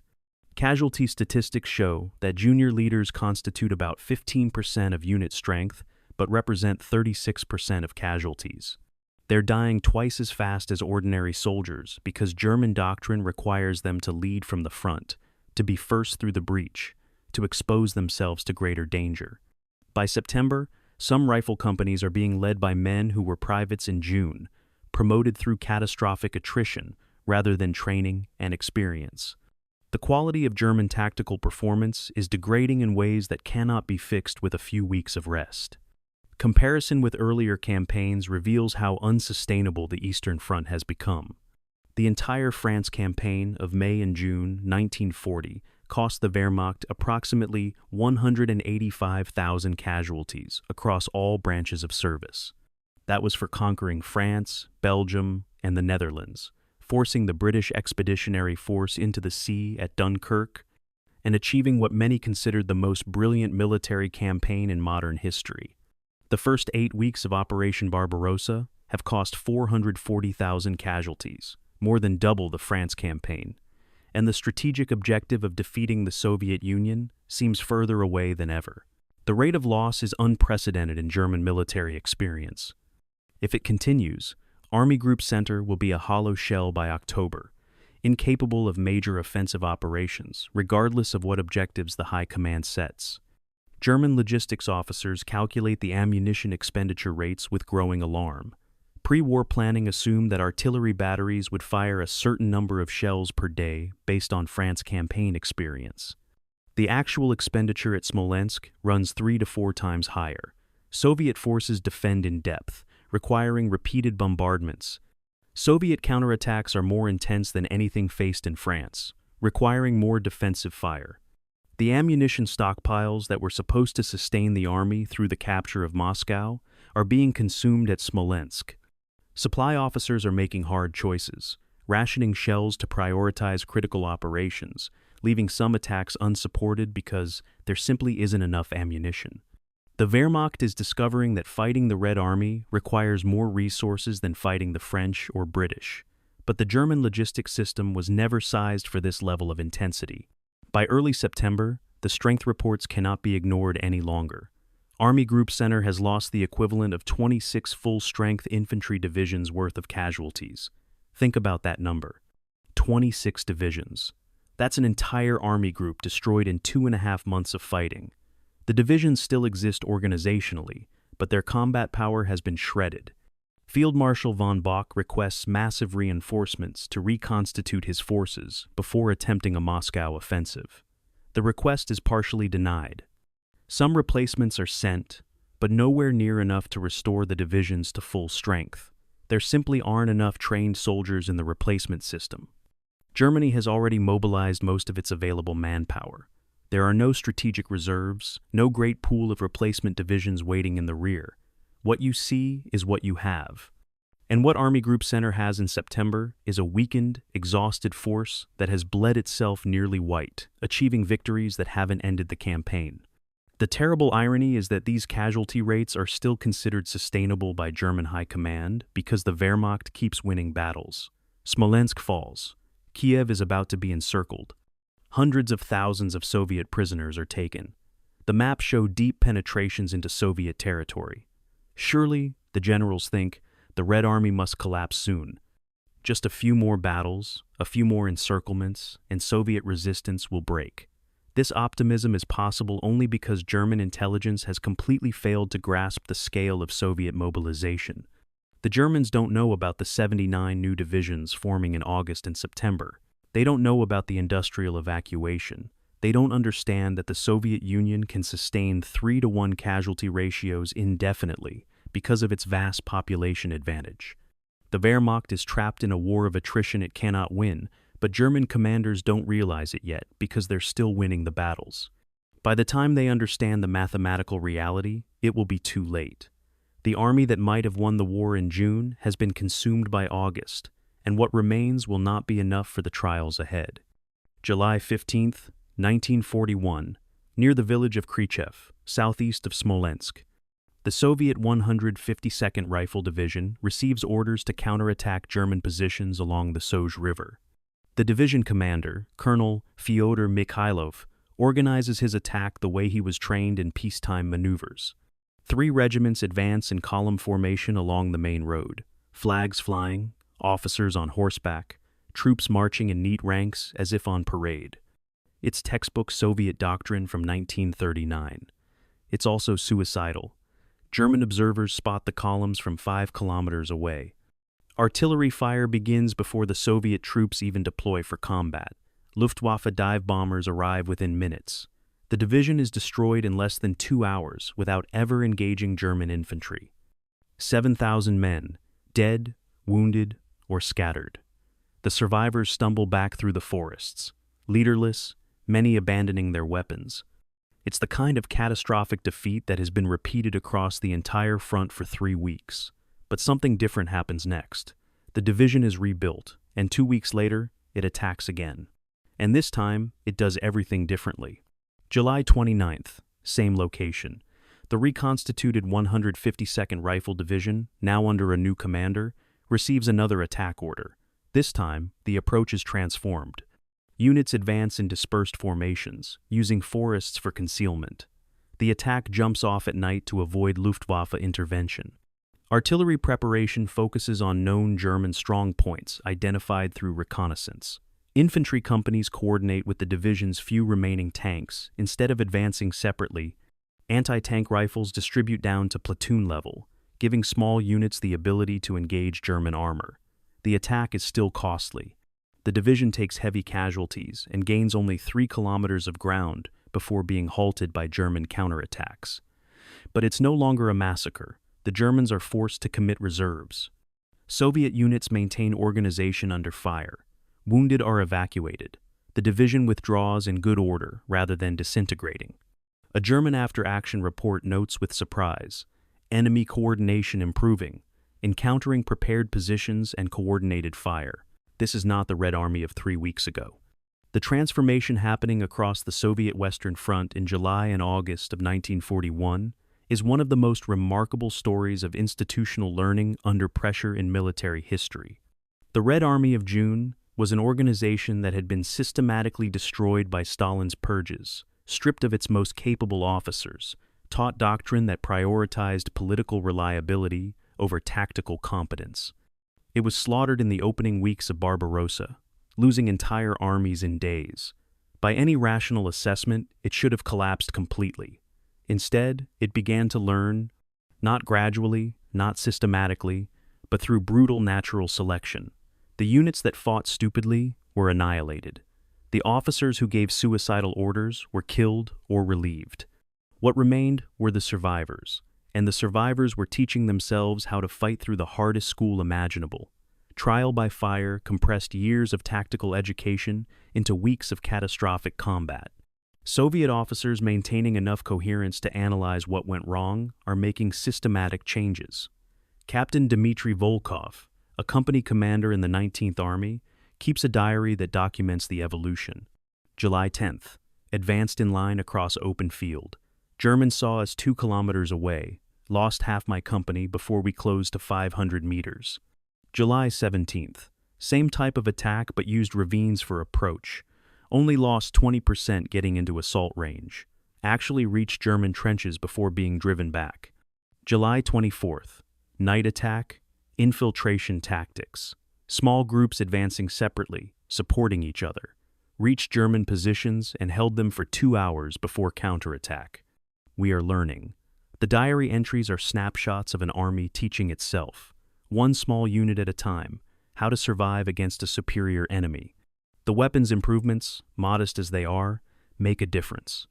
In late July, the PTRD-41 anti-tank rifle begins distribution to frontline units. It's a simple weapon, a single-shot bolt-action rifle firing a 14.5mm armor-piercing round. It can't penetrate the frontal armor of German tanks, but it can damage tracks, optics, and light armor. More importantly, it gives rifle companies the psychological confidence that they're not helpless against German armor. A Soviet infantryman with a PTRD can at least shoot back at a tank, even if the odds of a kill are low. The appearance of these weapons forces German tank commanders to be more cautious, to stay at longer ranges, to coordinate more closely with infantry. It's a small tactical shift, but small shifts accumulate into larger changes. Soviet artillery, the Red Army's traditional strength, is being employed more effectively by August. In June, artillery batteries often fired without forward observers, shooting at map coordinates with no idea whether they were hitting anything. Ammunition was wasted in massive barrages that accomplished nothing. By August, surviving artillery officers are positioning observers with forward infantry companies, calling fires on specific targets, conserving shells for critical moments. Soviet batteries are learning to displace after firing to avoid German counter-battery fire. They're concentrating fires on breakthrough points rather than dispersing them uselessly across entire sectors. The Soviet artillery arm will eventually become one of the most effective in the world, earning the nickname the Red God of War.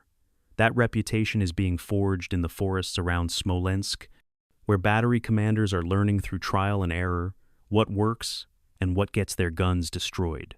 The quality improvement isn't evenly distributed. For every unit that learns and adapts, 3 others are simply destroyed before the lessons sink in. The Red Army's losses in July and August are so catastrophic that many units don't survive long enough to benefit from experience. But the survivors form a leavening agent in the new divisions being formed. A rifle company that somehow survives 3 weeks of combat contains men who understand how to move under fire, how to dig proper fighting positions, how to coordinate with adjacent units. When these survivors are used as cadre for newly mobilized divisions, they spread their knowledge. The education is spreading through a grotesque process of attrition and reconstitution, but it's spreading. The Red Army of September is fundamentally different from the Red Army of June, even though most of the specific soldiers are different people.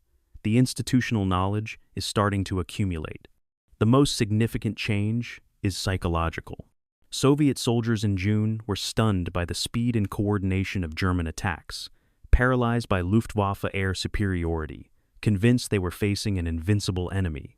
By August, that psychological dominance has eroded. Soviet soldiers have seen German tanks burn. They've seen German infantry retreat. They've seen Luftwaffe planes shot down. The Germans are still better trained, better equipped, better led. But they're not supermen.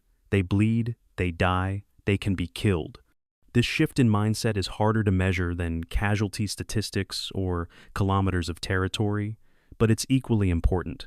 An army that believes it can win, even when losing, is dangerous in ways that a demoralized force is not.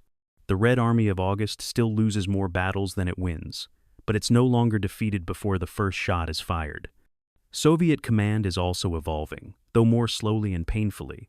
Stalin in June micromanaged everything, issuing orders to front commanders about where individual divisions should be positioned. This interference contributed to the catastrophic encirclements and the breakdown of command and control. By August, partly through Zhukov's influence, Stalin is delegating more operational authority to front and army commanders. He still intervenes, still shoots generals who displease him, still makes catastrophic strategic decisions, but the front commanders have more freedom to conduct operations within their sectors. This decentralization allows faster decision-making and better tactical responses. It's not the German mission tactics system where junior officers have wide latitude, but it's an improvement over June's suffocating centralization. The Battle of Yelnya, ending in early September with a Soviet victory, validates the learning process. The divisions that retake Yelnya are employing combined arms tactics that would have been impossible in June. Infantry-tank coordination is functional if not smooth. Artillery supports specific phases of the attack rather than firing randomly. Units maintain communication during the assault. Reserves are committed at critical moments rather than frittered away piecemeal. None of this is executed with German precision, but it's executed well enough to work. The Germans are forced to retreat, the first German retreat of the war. Stalin recognizes the significance and designates the successful divisions as guards units, creating an elite formation designation that will motivate Soviet soldiers for the rest of the war. The message is clear. Competence is possible. Victory is achievable. Keep learning, keep fighting, and we can beat them. The question that haunts this narrative is how many Soviet soldiers died to buy this education.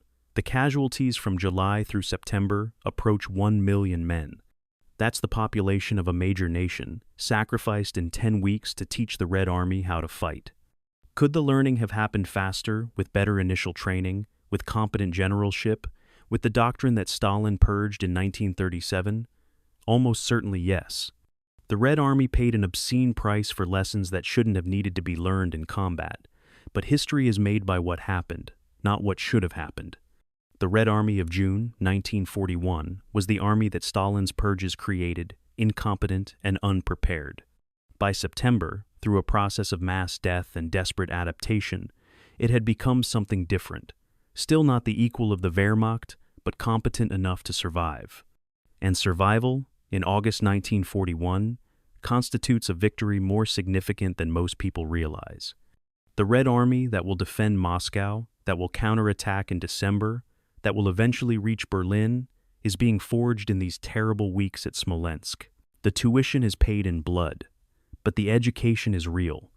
September 12th, 1941, near the Ukrainian town of Lokvitsa, 200 kilometers south of Kiev. Lieutenant Hans Schmidt stands in the turret of his Panzer Mark III, watching through binoculars as other German tanks approach from the south. His unit, part of Guderian's Panzer Group 2, has just driven 300 kilometers south from the Smolensk area over the past 2 weeks.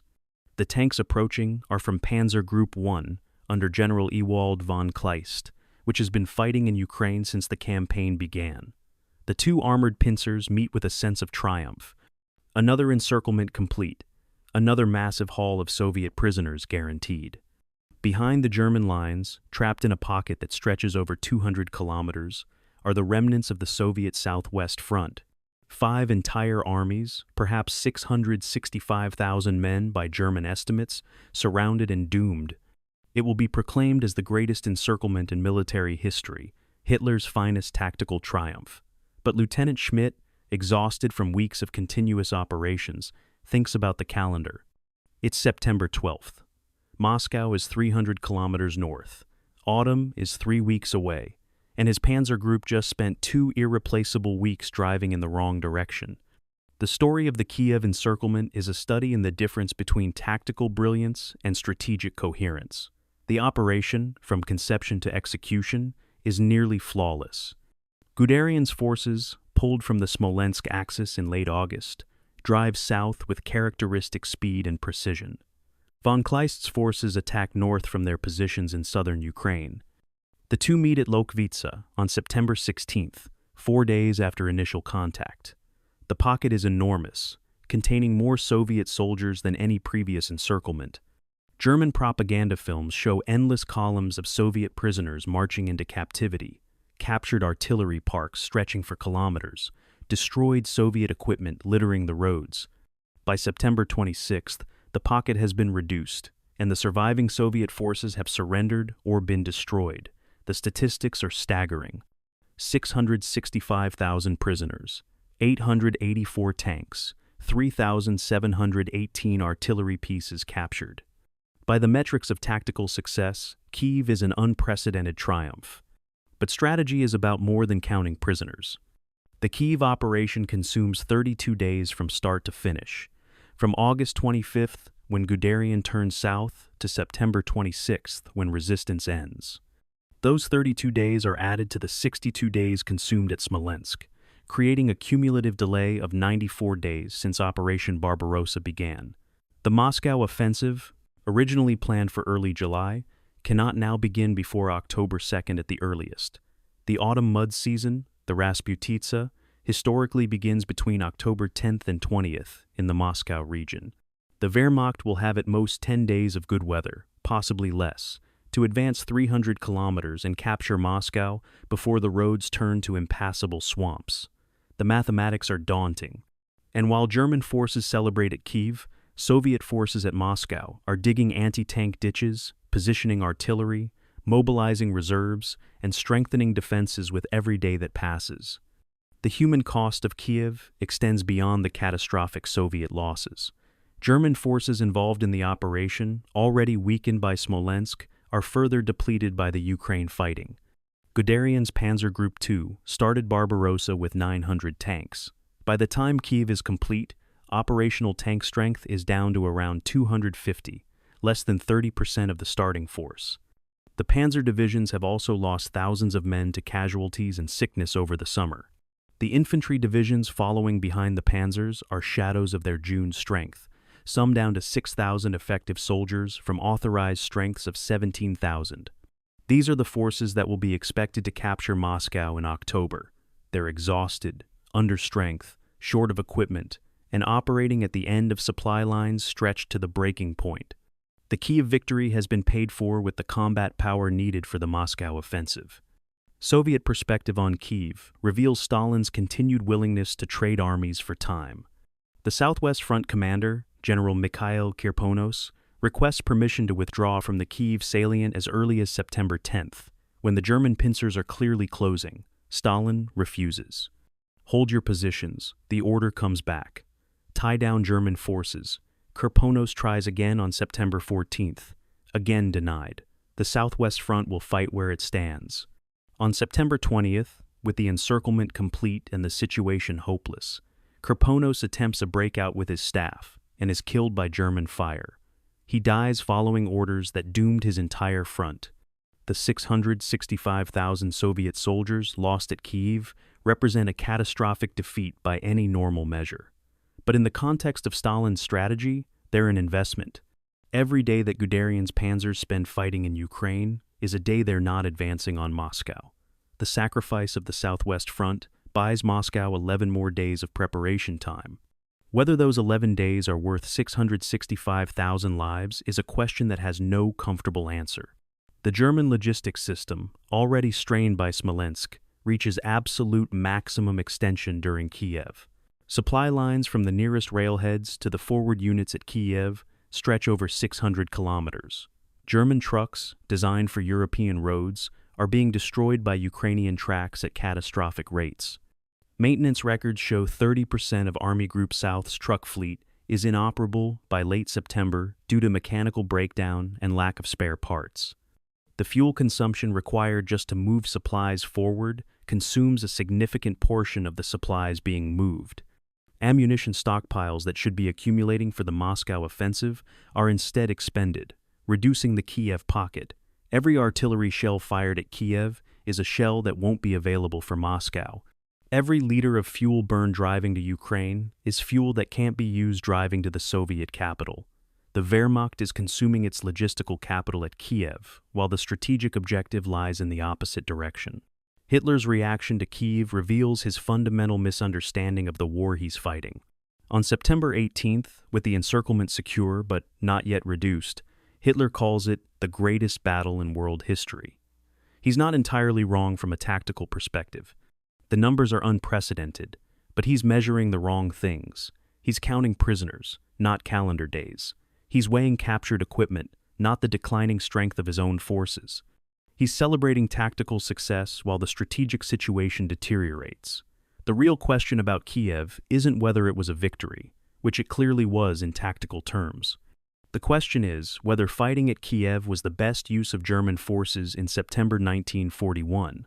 And the answer, with the hindsight of history, is clearly no. Moscow was the prize. Moscow was reachable in August. Kiev, for all its tactical glamour, was a diversion that cost Germany the war. German generals, with few exceptions, support the Kiev operation in real time. The encirclement is too tempting.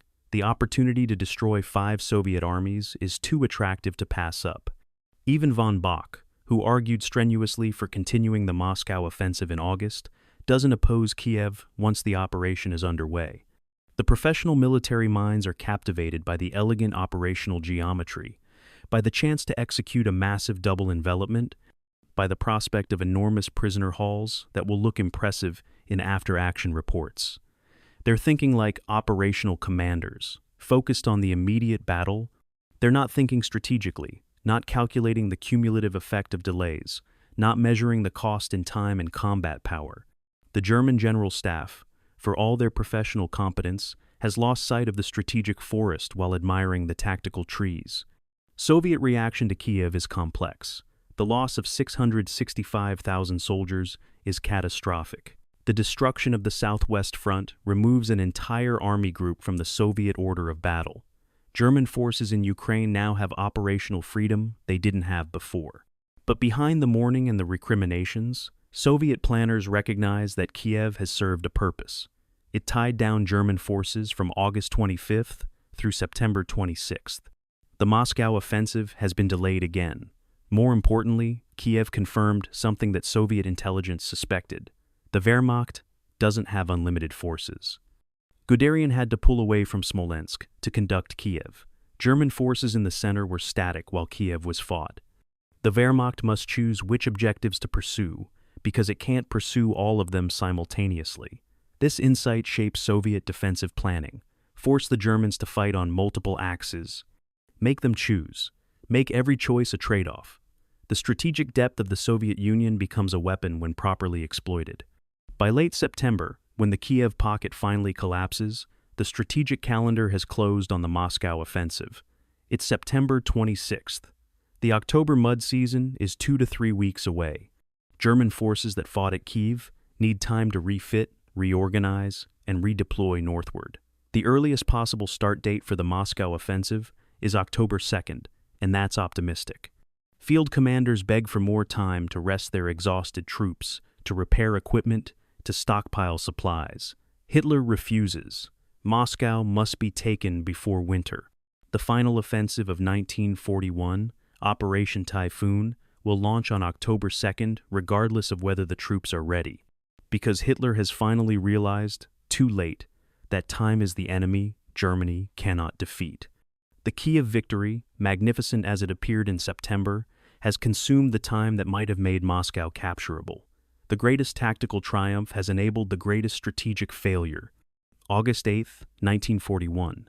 Deep in the forest south of Smolensk, approximately 80 kilometers behind German lines, Captain Andrei Ivanov crouches in a makeshift camp with 200 men, remnants of the Soviet 16th Army who escaped the Smolensk encirclement 3 weeks earlier. They're lost, cut off, without supplies or communications with Soviet headquarters. Most would consider them combat ineffective, stragglers to be written off in casualty reports. But that morning, a messenger arrives from Moscow bearing a directive from the Communist Party Central Committee. Don't attempt to return to Soviet lines. Remain behind enemy lines and organize partisan operations. Attack German supply convoys. Destroy communication lines. Gather intelligence. You are no longer retreating soldiers. You are the nucleus of the partisan movement. Captain Ivanov reads the order twice, trying to process its implications. He's being ordered to stay surrounded, to fight indefinitely without support or hope of relief, to transform from regular army officer to guerrilla leader. It's a death sentence for most of his men. It's also the beginning of a campaign that will tie down hundreds of thousands of German troops for years. The terrain around Smolensk is ideally suited for irregular warfare. Dense forests stretch for hundreds of kilometers. Swamps and marshes make large-scale German operations difficult. The road network is sparse, forcing German supply columns to use predictable routes. The local population, though initially uncertain about Soviet rule, is quickly radicalized by German occupation policies. The Germans arrive with ideological conviction that Slavs are subhuman, requiring brutal subjugation. Villages are burned on suspicion of harboring partisans. Food is requisitioned without compensation. Forced labor is imposed. Within weeks of occupation, much of the population that might have welcomed Germans as liberators instead becomes a recruiting pool for partisan bands. Soviet soldiers hiding in the forests find shelter, food, and intelligence from peasants who have every reason to resist the occupiers. The conditions for a massive insurgency are created by German policy as much as by Soviet organizational efforts. The scale of potential partisan recruitment is staggering. Approximately 100,000 to 150,000 Soviet soldiers escaped the various encirclements around Smolensk in July and August. Not all of them become partisans. Some make their way back to Soviet lines, some desert and try to disappear into the civilian population, some are captured by German security forces, but tens of thousands remain in the forests, armed, organized to varying degrees, and increasingly coordinated by Soviet intelligence services parachuting in commissars and radio operators. By September, German security forces estimate between 2,000 and 3,000 active partisans operating in the Army Group Center rear area. That number will grow exponentially over the coming months. The porous encirclements that allowed so many Soviet soldiers to escape are now creating a security nightmare that German commanders never anticipated. The first major partisan action reveals the threat. On September 15th, as German forces at Yelnya are conducting their evacuation, a partisan brigade attacks a supply depot at Yartsevo, 20 kilometers behind the front lines. The attack is coordinated and sophisticated. Partisan units cut telephone lines to prevent the garrison from calling for help. They attack from multiple directions simultaneously. They destroy 40 trucks, kill 20 German soldiers, and disappear back into the forests before reinforcements arrive. The material loss is manageable. The psychological impact is significant. German supply officers realize that their rear areas are not secure. Every convoy needs escorts. Every depot needs guards. Roads must be patrolled. The forces required for rear area security start adding up, diverting combat power from frontline operations at precisely the moment when every soldier is needed for the Moscow offensive.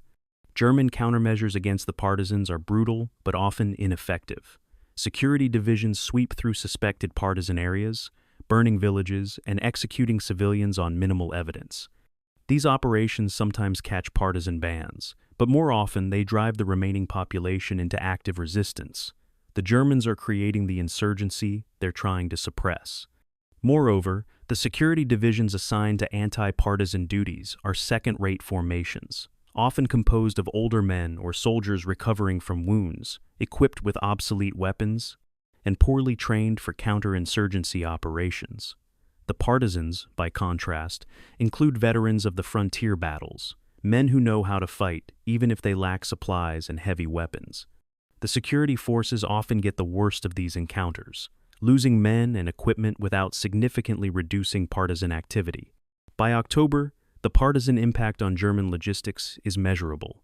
Army Group Center calculates that 5 to 10% of supply deliveries are being lost to partisan attacks. That might not sound like much, but the German logistics system is already operating at maximum capacity with no margin for loss. 5% attrition means 5% of ammunition doesn't reach the frontline units. 5% of fuel disappears before it can power tanks and trucks. In an army already critically short of supplies, even small losses compound into operational constraints. German logistics officers request additional security forces. The request is denied because there are no forces available. The partisans have created a dilemma that German commanders cannot solve. They need more troops for rear security, but those troops must come from the front lines, which weakens offensive capability. Either choice leads to operational degradation. The partisan movement is not yet the organized force it will become in 1942 and 1943. In the autumn of 1941, it's largely a collection of isolated bands operating independently, with minimal coordination and little support from Moscow, beyond the occasional parachute drop of weapons or radio equipment. But even in this primitive state, it's a strategic asset. It ties down German security forces. It degrades German logistics. It provides intelligence to Soviet commanders about German movements and strengths. Most importantly, it demonstrates to the Soviet population that resistance is possible, that Germans are not invincible, that the war continues, even in occupied territory. The propaganda value is enormous. Soviet newspapers and radio broadcasts tell stories of partisan heroes, often exaggerated but capturing an essential truth. The people are fighting back. The German army's fundamental problem with partisans stems from doctrinal blindness. German military thinking in 1941 doesn't really account for large-scale irregular warfare. The Wehrmacht is designed to fight conventional campaigns against enemy armies. When the army is destroyed, the war is over. That's what happened in Poland, France, Yugoslavia, Greece. But the Soviet Union is different. Destroying Soviet armies doesn't end Soviet resistance. The vast spaces, the enormous population, the ideological commitment of the Communist Party, and now the partisan movement all combine to create a form of warfare that German doctrine cannot adequately address. The more forces Germany commits to rear security, the fewer are available for frontline combat. The fewer forces available for combat, the less territory can be conquered. The less territory conquered, the longer the war lasts. The longer the war lasts, the stronger the partisan movement becomes. It's a strategic spiral that has no good solution, short of completely changing German occupation policy, which Hitler's ideology makes impossible. The terrain itself becomes an ally of the partisan movement. German control over occupied Soviet territory is limited to the roads and major towns. Venture a few kilometers off the main highways, and German authority evaporates. The forests are partisan territory, effectively creating liberated zones within occupied regions. Soviet soldiers hiding in these areas can rest, reorganize, and launch attacks with relative impunity. German forces lack the manpower to patrol every forest, guard every kilometer of road, and occupy every village. They control lines on the map, but not the spaces between those lines. This pattern will continue throughout the war, creating a situation where Germany nominally occupies vast territories while actually controlling only a fraction of that space. The partisans are the reason why. By the end of 1941, when the Moscow offensive has failed, and German forces are retreating from the Soviet capital, the partisan movement in the Smolensk region will have tied down the equivalent of 2 German divisions in rear area security duties. 2 divisions, that's 30 to 40,000 soldiers who could have been fighting at the front, who instead are chasing guerrillas through forests and guarding supply convoys. Those soldiers might have made the difference at Moscow. Probably not, given all the other factors working against the Germans. But the partisan impact is real and measurable. And it all stems from the decision, made in desperation in July and August, to order surrounded Soviet soldiers to stay behind German lines and fight. The porous encirclements at Smolensk, which German commanders viewed as tactical imperfections in otherwise successful operations, created the seed of an insurgency that Germany will never suppress. Strategic consequences, as always, emerge from tactical details in ways that nobody anticipates at the time. August 10, 1941, Smolensk Railway Depot, recently captured by German forces. Major Franz Becker of the German Railway Engineering Corps stands on the platform watching his men work. They're converting Soviet broad-gauge rail lines to German standard gauge, a process that requires physically moving one rail 3.5 inches closer to the other rail for every meter of track. It's back-breaking labor performed under the summer sun by men who are already exhausted. The engineers are advancing the conversion at roughly 5 kilometers per day, which sounds respectable until you consider that the front line is advancing 15 to 20 kilometers per day. The gap between railhead and front is widening daily. Major Becker does the math and reaches an uncomfortable conclusion. The German supply system is chasing an objective it can never catch. Every kilometer that the Wehrmacht advances makes the logistics situation worse, not better. They're winning themselves into a supply crisis that will eventually become catastrophic. The German logistics plan for Operation Barbarossa was based on assumptions that made sense on paper but collapsed on contact with Soviet reality. German planners assumed that captured Soviet railroads would be quickly converted and made operational, allowing supplies to move forward by train to within 50 to 70 kilometers of the front lines. From there, truck transport would bridge the final gap. The plan worked in Poland, where distances were short and the road network adequate. It worked in France, where the rail system was dense and the roads were paved. In the Soviet Union, it's failing completely. The Soviet rail network uses broad gauge, which requires conversion. Soviet locomotives and rolling stock use different couplings and technical standards that make them incompatible with German equipment. Worst of all, Soviet railways were built to lower engineering standards, with lighter rails and weaker bridges that often can't support German locomotives.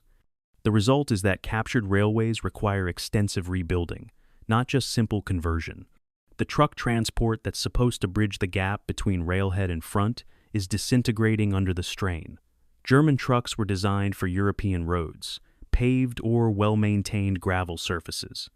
Soviet roads are dirt tracks that turn to dust in summer and mud in autumn. The constant vibration and impact from terrible roads is shaking trucks apart. Transmissions fail, axles break, engines overheat from the constant strain of low-gear operation in deep sand or mud. By mid-August, Army Group Center's truck fleet is down 30% from starting strength, and the losses are accelerating.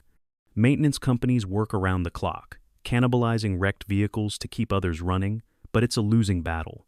The transportation system is dying faster than it can be repaired. And without transportation, supply flow degrades from a trickle to nothing. The mathematics of logistics at these distances are unforgiving. From Minsk, the nearest major railhead in mid-August, to the forward positions at Smolensk is approximately 200 kilometers. A typical German supply truck can carry 3 tons of cargo. At 200 kilometers distance, over terrible roads, a round trip takes 2 days when everything goes right, longer if the weather is bad or partisans attack the convoy. That same truck consumes approximately 200 liters of fuel, making the round trip. So a truck carrying 3 tons of fuel is burning roughly 10% of its load, just transporting itself. As distances increase, the ratio gets worse. At 300 kilometers, trucks might burn 20% of their fuel load just moving it forward. At 400 kilometers, the system approaches a point where trucks consume more than they deliver. This is the logistics death spiral, and the Wehrmacht is driving straight into it. German supply requirements reveal the impossibility of the situation. Army Group Center, conducting offensive operations in August, requires approximately 34 supply trains per day reaching the forward logistics bases. These trains carry fuel, ammunition, food, spare parts, medical supplies, everything an army needs to function. In August, Army Group Center is receiving an average of 18 trains per day, about half of requirements. The shortfall is being made up by consuming stockpiles that were built up before the offensive began. But stockpiles are finite. By September, ammunition reserves are critically low. Artillery batteries are rationed to specific numbers of shells per day. Tank units are limited in how far they can operate because fuel for extended operations doesn't exist. The Wehrmacht is trying to conduct a decisive offensive while running on a supply system that can barely sustain defensive operations. The fuel situation is particularly critical. The Moscow offensive, when it finally launches in October, will require approximately 250,000 tons of fuel in forward depots to sustain operations for 30 days. That's the minimum amount to reach Moscow, fight the approach battles, and conduct the siege or urban combat that follows. As of October 1st, German logistics officers calculate they have approximately 100,000 tons of fuel in forward positions, less than half of requirements. The fuel exists in Germany and occupied Europe. It's been produced. It's sitting in depots in Poland and Germany, but it cannot be moved forward fast enough over the degraded transportation network to meet operational needs. The army is starving at the end of a supply pipeline that cannot deliver adequate flow. Operations are being planned that the logistics system cannot support. Commanders are giving orders that cannot be executed because the fuel to execute them doesn't exist at the front. Horse losses add another dimension to the logistics crisis that often goes unrecognized. The German army in 1941 is not fully motorized, despite its modern reputation. Infantry divisions rely heavily on horse-drawn transport for artillery and supplies. Army Group Center started Operation Barbarossa with approximately 400,000 horses. By September, they've lost 180,000, a 45% attrition rate. Horses are dying from exhaustion, disease, malnutrition, and enemy fire.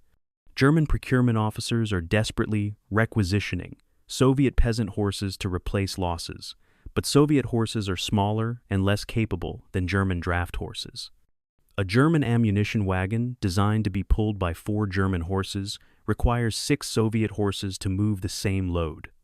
The mathematics of animal transport are collapsing, just like the mathematics of truck transport.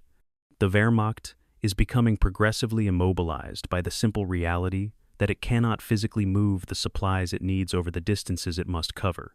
The human cost of the logistics failure is measured in artillery shells that don't arrive for critical attacks, in medical supplies that never reach field hospitals, in food that doesn't make it to frontline companies.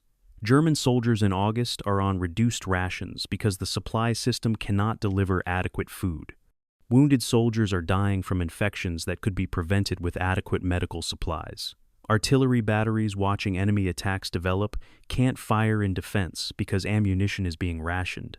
These aren't the dramatic catastrophes that make history, but they're the grinding reality that saps combat power day by day. An army that's hungry, undersupplied, and unsupported cannot fight at maximum effectiveness, regardless of how brave or skilled its soldiers are. By late September, as Operation Typhoon is about to launch, the logistics situation is worse than it was in August. The railhead has advanced, but not as far as the front line. The gap between supply base and combat units has actually widened. Truck transport is even more degraded. Fuel and ammunition stockpiles are lower than before. The Wehrmacht is about to launch its most important offensive of the war, with a logistics system that's on the verge of complete collapse. Field commanders know this. They file reports warning that sustained operations are impossible without better supply flow. The reports are acknowledged and ignored. Moscow must be taken before winter. Political necessity overrides operational reality. The result is predictable. When the offensive begins, it will advance as far as the accumulated fuel allows, then grind to a halt, not because of enemy resistance, but because the vehicles literally run out of gas. The Soviet Union's vast distances turn out to be a weapon that the Wehrmacht cannot counter. In France, German logistics stretched 200 kilometers from Germany to Paris, a distance that existing supply systems could manage. In Russia, the Wehrmacht is trying to operate 600 kilometers from its supply bases, and that distance breaks the system. The Soviets don't need to destroy German supply convoys, though partisans certainly help. The Soviets just need to keep retreating, and the distances themselves will destroy German capability. Space is a weapon. Time is a weapon. And German logistics, designed for short, decisive campaigns, cannot cope with either. By the time German commanders fully understand this, by the time the logistics death spiral is undeniable, it's too late to fix. The Wehrmacht has won its way into a trap from which there's no escape. Smolensk is where the trap first becomes visible. Moscow is where it snaps shut. October 2nd, 1941. 4:30 in the morning, across a 400-kilometer front, German forces launch Operation Typhoon, the final offensive to capture Moscow. The artillery preparation is intense, but shorter than usual. Ammunition rationed to preserve stocks. The infantry advances in darkness, companies at 60% strength, trying to look like full battalions. Panzer divisions, now fielding 200 tanks instead of the 300 they started with, roll forward with a sense of desperation rather than confidence. Every soldier knows this is the last chance. Take Moscow before the mud, before the winter, before the army collapses from exhaustion and supply failure. The first hours go well. Soviet defenses are breached. Forward progress is measured in kilometers, not meters. But the men advancing aren't the unstoppable force that crossed the Soviet border in June. They're exhausted, under strength, poorly supplied survivors who have been fighting continuously for over 3 months. They've already been broken by Smolensk and Kiev. They just don't know it yet. Moscow will be where the reality becomes undeniable. The initial success of Operation Typhoon masks the Wehrmacht's fundamental weakness. In the first week of October, German forces achieve stunning operational victories. The Vyazma encirclement traps 4 Soviet armies, approximately 400,000 soldiers. The Bryansk encirclement adds another 260,000. On paper, it's another catastrophic Soviet defeat, comparable to Kiev. German commanders allow themselves brief optimism. Maybe, despite everything, despite the delays and the losses and the logistics nightmares, maybe Moscow can still be taken. But the optimism is misplaced. The encirclements, though tactically successful, consume precious time. The Vyazma-Bryansk pockets don't collapse in days like Minsk did.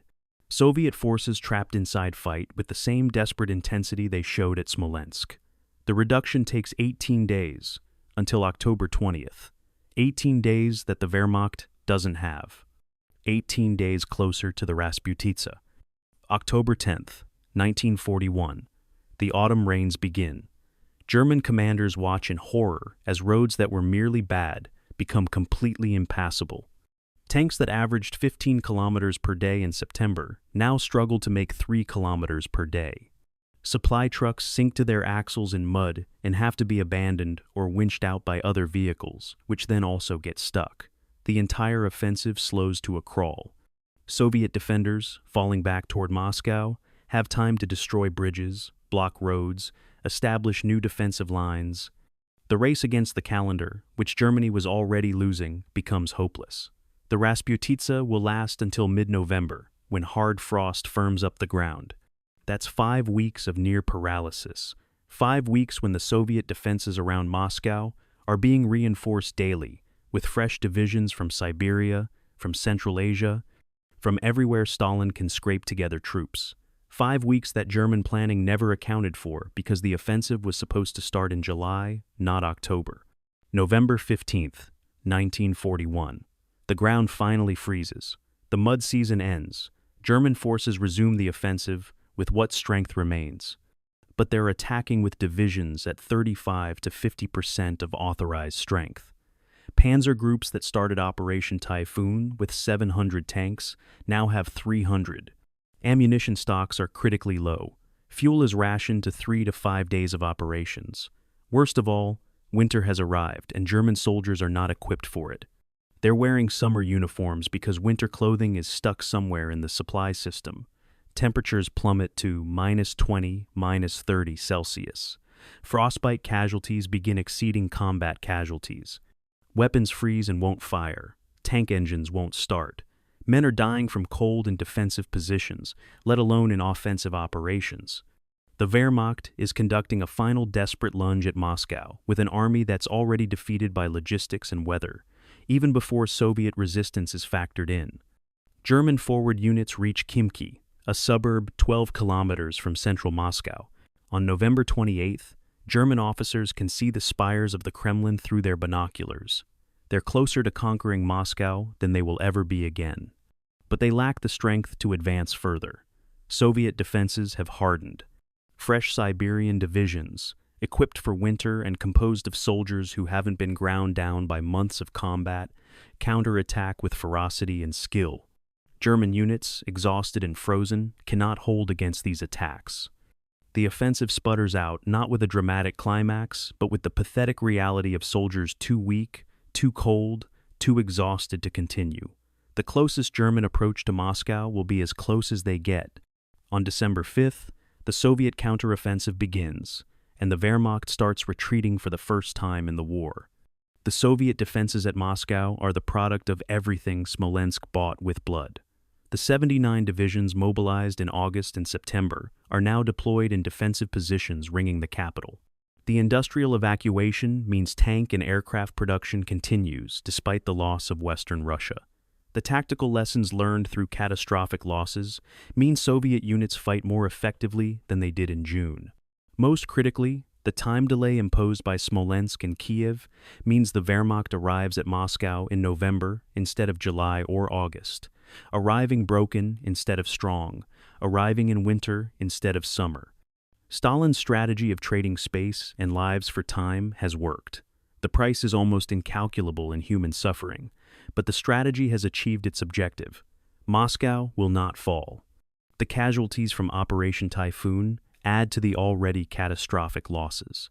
Army Group Center suffers an additional 150,000 casualties in October and November before the offensive ends.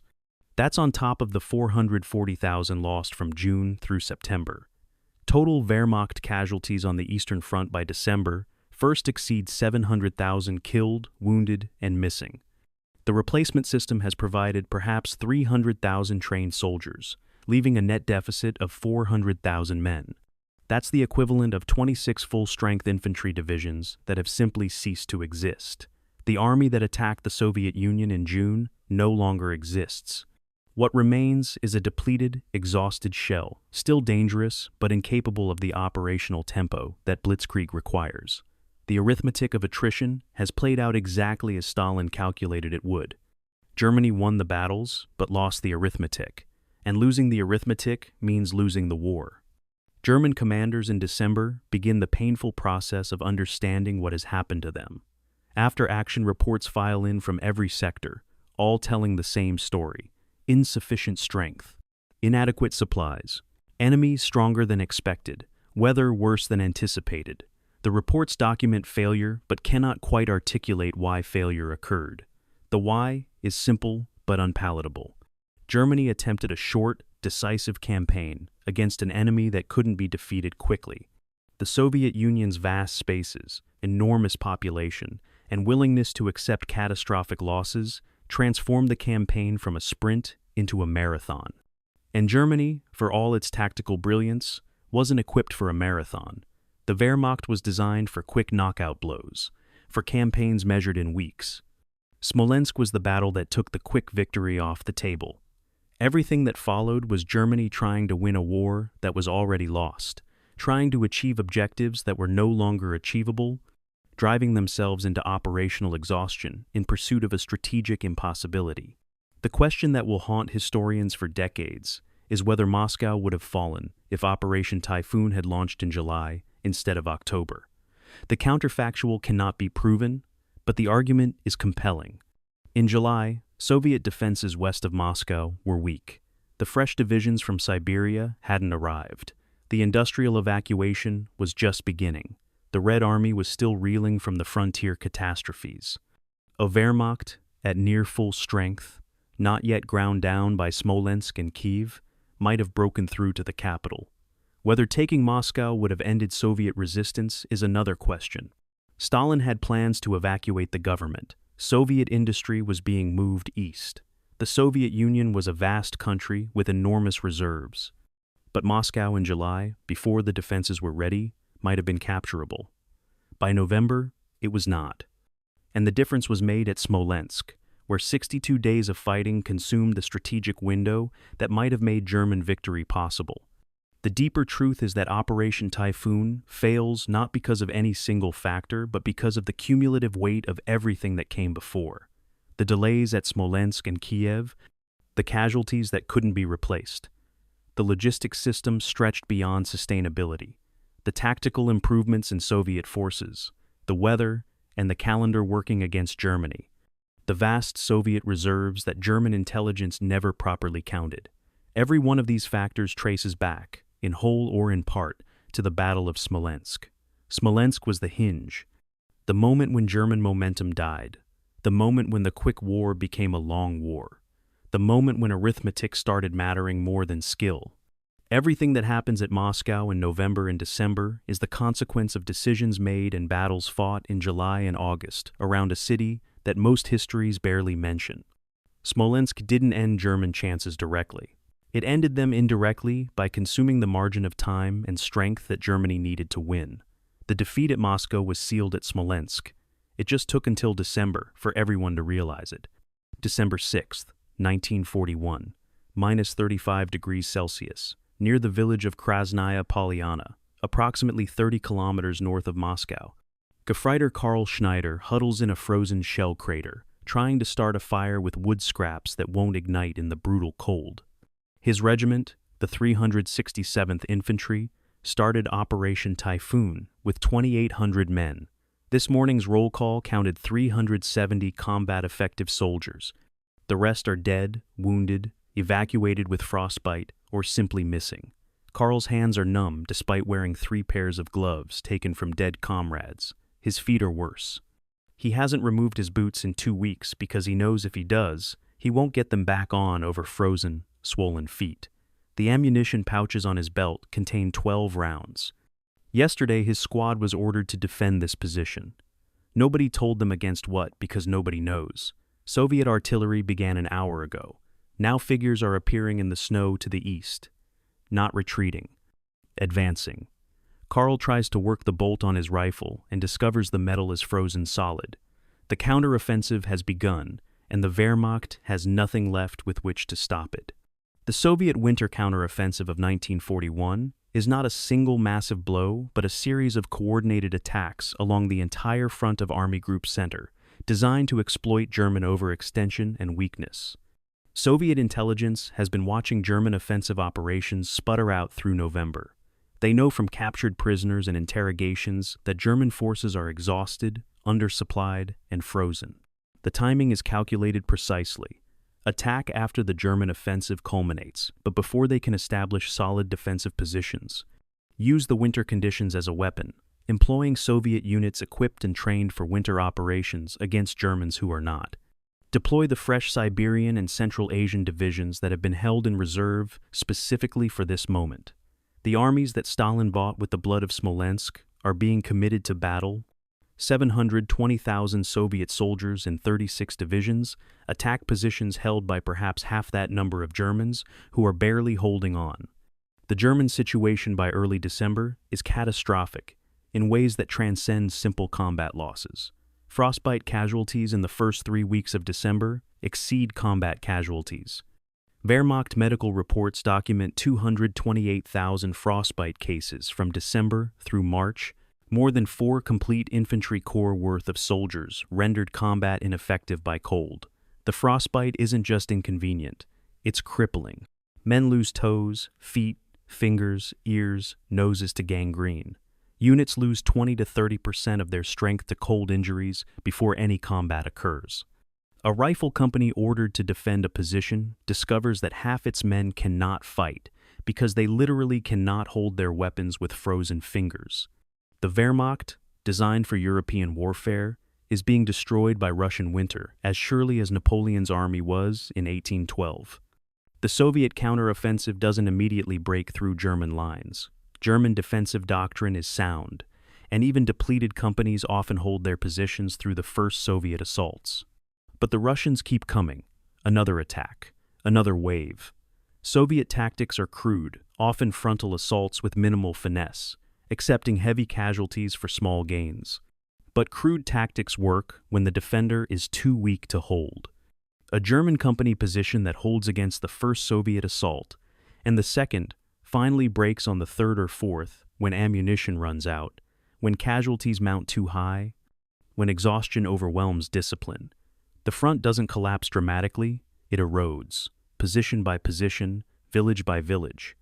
German units retreat, not in panic, but in exhausted acceptance that the line cannot be held.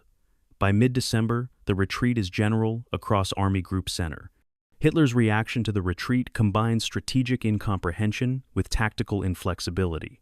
On December 18th, he issues the famous Stand Fast order. German forces are forbidden from conducting strategic retreats. Every position will be held regardless of circumstances. Units surrounded will fight in place rather than break out. The order stems from Hitler's belief, partially correct, that a general retreat in winter conditions could degenerate into a rout like Napoleon's catastrophe. German forces lack winter clothing and adequate winter equipment. A retreat in -30-degree temperatures could kill more soldiers through exposure and exhaustion than combat would. Better to stand and fight where you are than die marching through snowdrifts. The logic isn't entirely wrong. The problem is that the order doesn't distinguish between positions that must be held for strategic reasons and positions that have no value. German units are ordered to defend salients and exposed positions that cost more to hold than they're worth.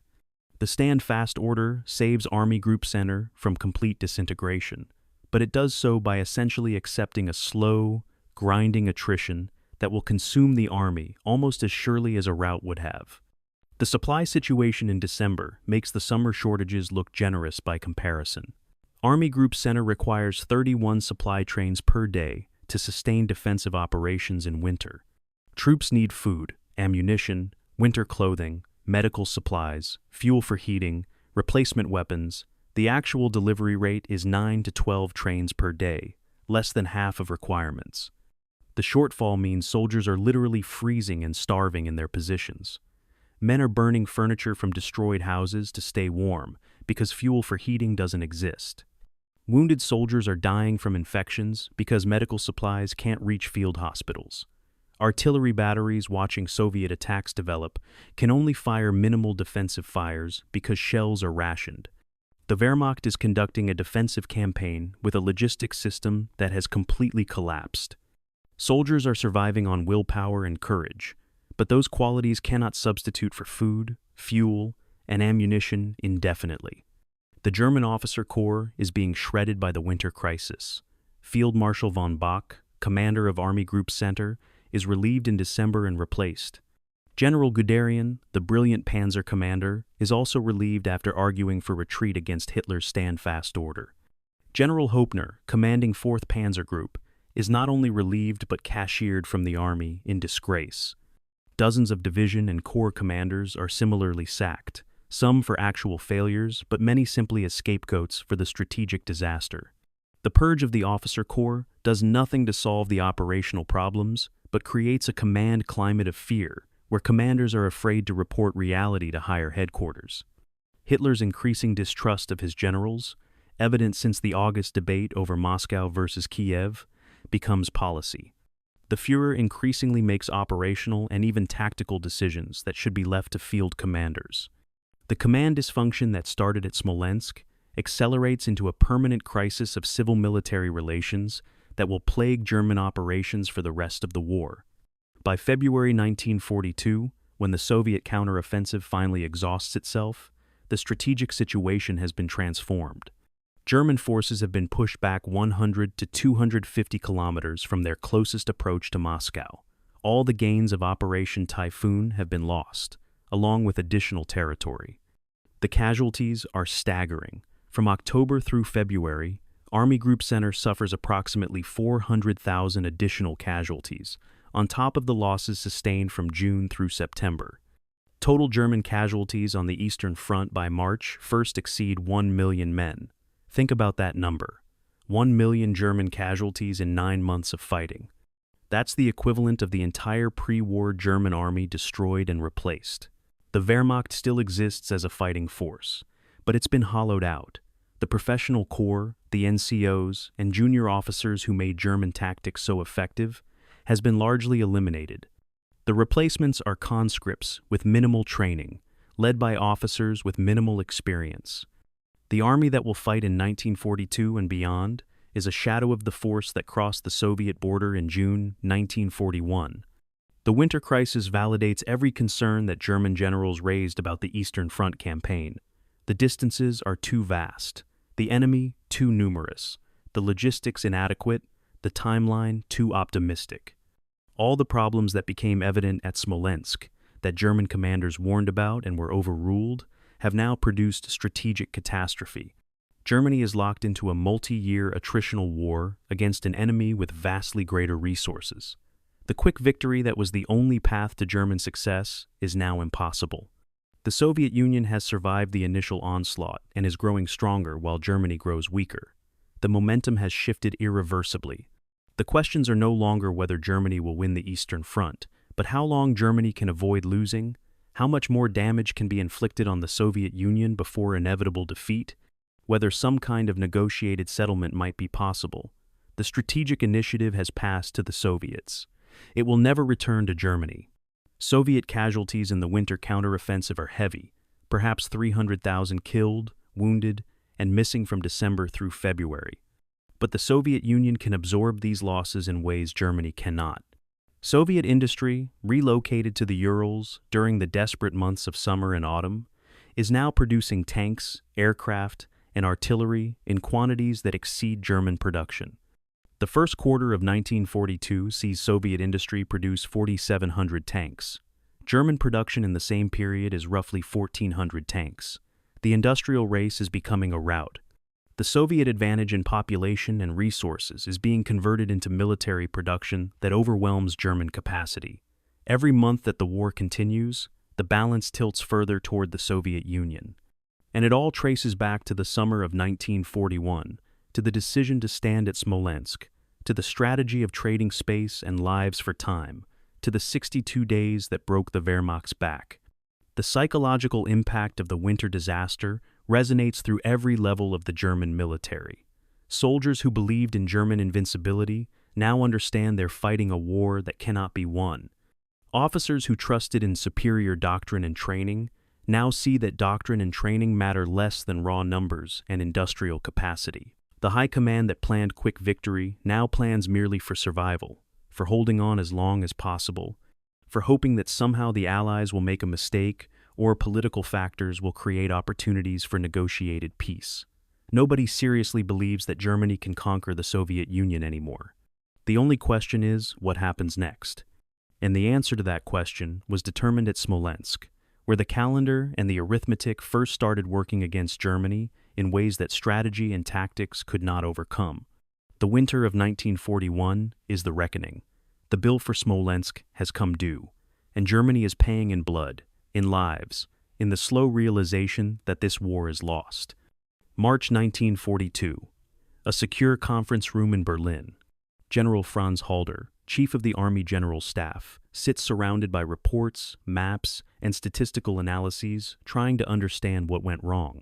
9 months ago, the Wehrmacht crossed the Soviet border as the most formidable military machine the world had ever seen. Today, it's a depleted force struggling to hold defensive positions hundreds of kilometers short of its objectives. Halder spreads out 2 documents side by side. On the left, the operational plan for Operation Barbarossa, as conceived in April 1941. Clean arrows driving to Moscow, Leningrad, Kiev. Timelines measured in weeks. Victory expected by autumn. On the right, the actual situation report from March 1942. The front line looks remarkably similar to where it was in October, before Operation Typhoon began. 6 months of sacrifice for essentially no territorial gain. Halder does the arithmetic one more time, hoping the numbers will somehow change. They don't. Germany has lost over 1 million casualties. The Soviet Union has lost over 4 million.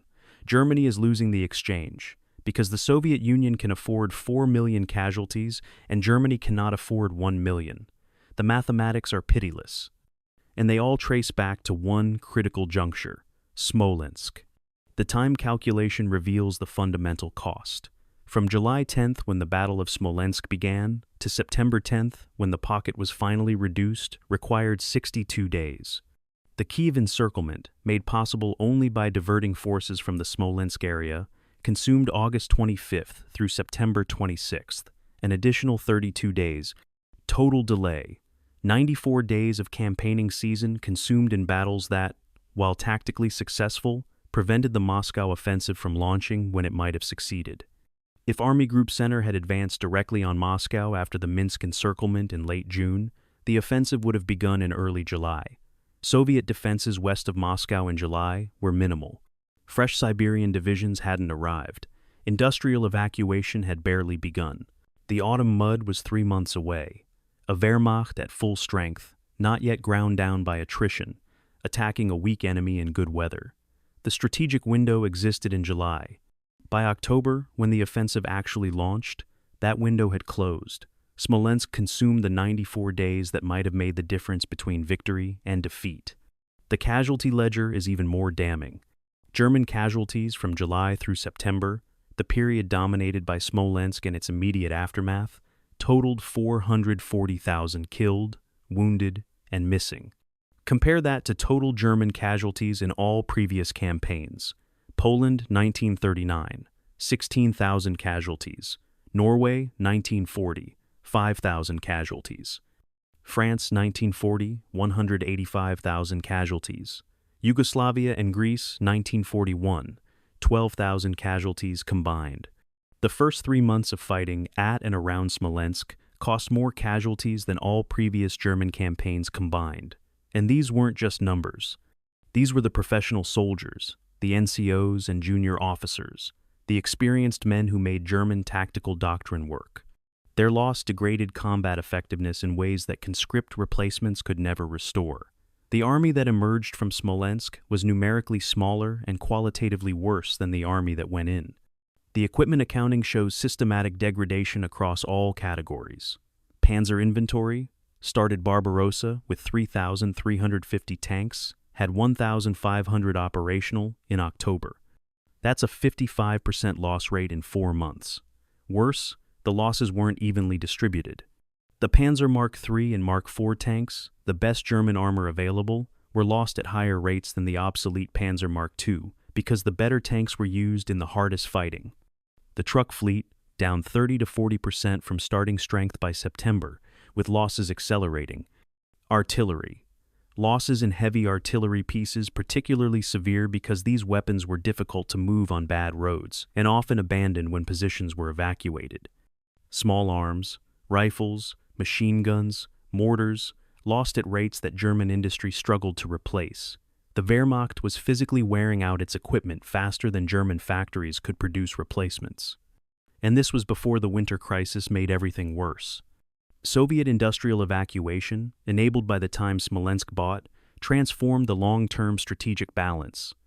In July, August, and September of 1941, 1,523 major industrial plants were dismantled and moved east to the Urals, Siberia, and Central Asia. These weren't small workshops. These were tank factories, aircraft plants, artillery production facilities, the industrial heart of Soviet war-making capacity. Some plants began producing within weeks of arrival in their new locations, operating in unheated buildings through Siberian winter because there was no time for proper construction. By the first quarter of 1942, these evacuated factories were producing war materiel in quantities that exceeded Soviet production before the war. Tank production, 4,700 tanks in the first quarter of 42 versus German production of 1,400 tanks. Aircraft, similar ratios.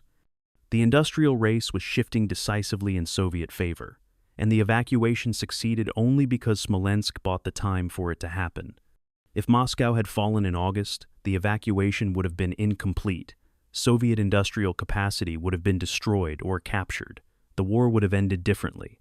Soviet mobilization statistics reveal the population mathematics that doomed Germany from the start. The Soviet Union mobilized 14 million men in 1941 alone. By the end of the year, despite losing 4.5 million casualties, the Red Army was larger than it had been in June. Germany mobilized approximately 3 million men for the Eastern Front and suffered 900,000 casualties through the end of 1941, a 30% loss rate that the replacement system couldn't match. The arithmetic was simple and brutal. The Soviet Union had roughly 2.5 times Germany's population. As long as the Soviets could mobilize their population and industrial capacity, they would eventually overwhelm Germany through sheer mass. German advantages in training, doctrine, and equipment could delay defeat but not prevent it. The only path to German victory was to destroy the Soviet Union before Soviet advantages in scale could be brought to bear, and Smolensk consumed the time window when that quick victory might have been possible. Hitler's March 1942 briefing, reviewing the winter crisis and planning for summer operations, shows a fundamental shift in German strategic thinking. The discussion is no longer about winning the war in the East, but about achieving limited objectives that might force a negotiated settlement. The plan for summer 1942, which will become the drive on Stalingrad and the Caucasus, is explicitly framed as an economic operation to seize oil fields that Germany needs to continue the war. Moscow is no longer even discussed as an objective. The strategic vision has shifted from total victory to partial gains to survival. The confident arrows of April 1941 have been replaced by cautious plans for limited offensives. The entire tone of German strategic planning has changed. The initiative has been lost. The Wehrmacht is reacting to Soviet moves rather than dictating the operational tempo. The transformation from strategic offense to strategic defense can be dated precisely to the winter of 1941, but its roots lie in Smolensk. Comparative analysis of German plans versus results reveals systematic failure to achieve objectives. Barbarossa planning assumed. Soviet defeat in 6 to 8 weeks, maximum. Result: Soviet Union still fighting after 9 months. Barbarossa assumed capture of Moscow, Leningrad, and Ukraine by autumn 1941. Result: none of these objectives achieved. Barbarossa assumed destruction of the Red Army as an effective fighting force. Result: Red Army larger and better equipped in March 42 than June 41. Barbarossa assumed German casualties of approximately 200,000 total. Result: over 1 million casualties by March 42. Every single major assumption of the campaign failed. The question is where the assumptions broke down. The answer is Smolensk. That's where the timeline started slipping, where the casualties started mounting beyond sustainable levels, where Soviet resistance proved more determined than expected, where logistics proved inadequate, where every assumption that underpinned Barbarossa encountered reality and broke. The irreplaceable losses go beyond simple casualty counts. German officer and NCO losses from July through December 1941 totaled approximately 185,000 men. These weren't ordinary soldiers. These were platoon leaders, company commanders, battalion staff officers, the men who made German combined arms doctrine function at the tactical level. Their training had taken years, in many cases decades of professional military service. A good sergeant cannot be created in a few months of training. A competent platoon leader requires years of experience. Germany was losing these men faster than they could possibly be replaced, and the replacements were qualitatively inferior.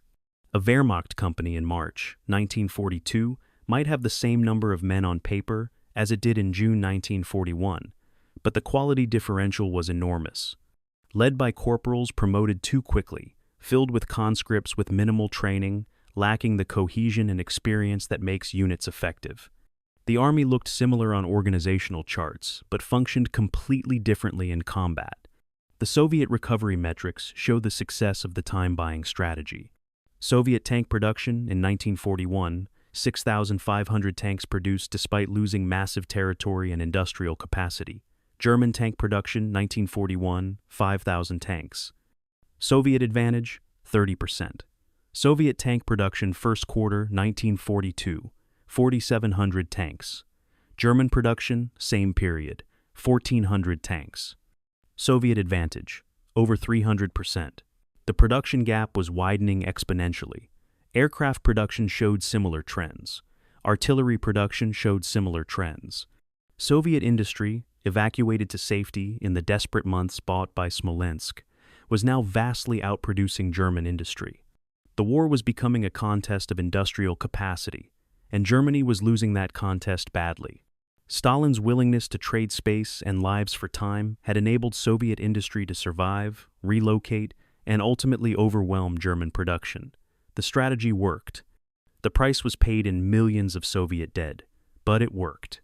Field Marshal von Bock, in his personal diary entry from February 1942, shortly after being relieved of command, writes what many German officers are thinking, but few will say aloud.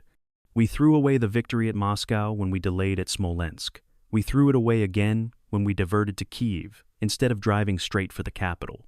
We arrived at Moscow's gates in November with an army too weak, too exhausted, too poorly supplied to take the city.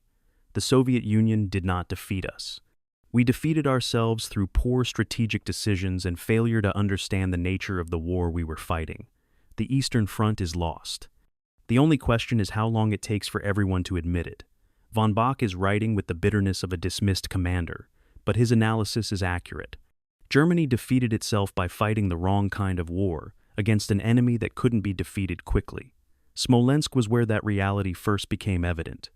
By the time German commanders understood what had happened, it was too late to fix. The margin that might have made victory possible had been consumed, and armies don't get second chances in wars like this. August 23, 1941. The Wolfschanze, Hitler's headquarters. General Heinz Guderian, the panzer tactician who pioneered armored warfare, sits across from Adolf Hitler in what will become one of the most consequential conversations of the war. Guderian has traveled from the front specifically to change the Führer's mind about the Ukraine diversion. He makes his case with all the passion and professional expertise he can muster. Moscow is within reach. The road is open. The Soviet forces between here and the capital are weak and disorganized. This is the decisive moment. If we strike now, we can end the war in the east. Hitler listens, asks technical questions, and then delivers his verdict. The order stands. Panzer Group 2 will turn south to Ukraine. Moscow will wait. Guderian returns to his headquarters that evening and writes in his diary, I made every argument. It changed nothing. We are governed by a man who will not listen to professional military advice. We will lose this war because of decisions like today's. The relationship between Hitler and his generals, strained since the campaign began, fractures further. It will never truly recover. And the pattern established here of ideological conviction overruling military expertise will repeat itself with catastrophic consequences for the rest of the war. The contrasting command styles of Hitler and Stalin reveal fundamental differences in how the two dictators learned from the war's early disasters. Hitler in June 1941 is at the peak of his confidence. France has fallen. Yugoslavia and Greece have been conquered. He believes his intuition for strategy is superior to the cautious professional advice of his generals. When the generals warn that the Soviet campaign is falling behind schedule at Smolensk, Hitler dismisses their concerns. When they argue for concentrating on Moscow, he overrules them in favor of economic objectives in Ukraine. His command style becomes increasingly interventionist, making decisions about operational details that should be left to field commanders. By December, after the Moscow failure, Hitler's response is not self-examination but scapegoating. He fires von Bock, Guderian, Hoepner, and dozens of other commanders. He takes personal command of the army. The pattern will continue for the rest of the war. Hitler makes bad strategic decisions, operations fail, Hitler blames the generals, and intervenes even more directly in operational details, creating a death spiral of command dysfunction. Stalin in June 1941 is on the verge of psychological collapse. The catastrophic defeats of the first weeks nearly break him.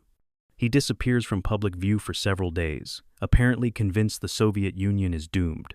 But when he returns, he begins a remarkable process of learning and adaptation. In July, Stalin micromanages everything, issuing orders about where individual divisions should deploy, forbidding retreats that make tactical sense, shooting generals who fail regardless of circumstances. The results are predictably disastrous. But by August, influenced by Zhukov and other surviving professional officers, Stalin begins delegating operational authority. He still intervenes, still makes strategic decisions, still occasionally shoots generals who displease him, but he's learning to trust professional military advice on operational matters. By December, when the Moscow counteroffensive is being planned, Stalin is functioning more like a strategic director and less like an operational micromanager. He's learned from failure in ways Hitler never will. And that difference in learning capacity will have enormous consequences for how the war develops. The German General Staff, proud of its professional competence and operational excellence, finds itself systematically marginalized by Hitler's increasing interference. General Halder, the Chief of Staff, keeps a diary that documents the growing frustration. The Führer does not understand logistics. He does not understand operational sustainability. He makes decisions based on ideology and intuition rather than military reality. We argued against the Kiev diversion. We were overruled. We argued that the Moscow offensive was being launched too late, and with inadequate resources, we were overruled. Professional military advice is being ignored in favor of the Führer's hunches. This is not how wars are won. The diary entries grow increasingly bitter as 1941 progresses. By 1942, Halder is essentially going through the motions, knowing his advice will be ignored but continuing to give it because duty requires it. The German command system, so effective at the tactical and operational levels, is broken at the strategic level, where Hitler's interference prevents coherent planning. Soviet command evolution during the Smolensk period shows brutal but effective natural selection. Officers who fail are relieved or shot. Officers who succeed are promoted rapidly.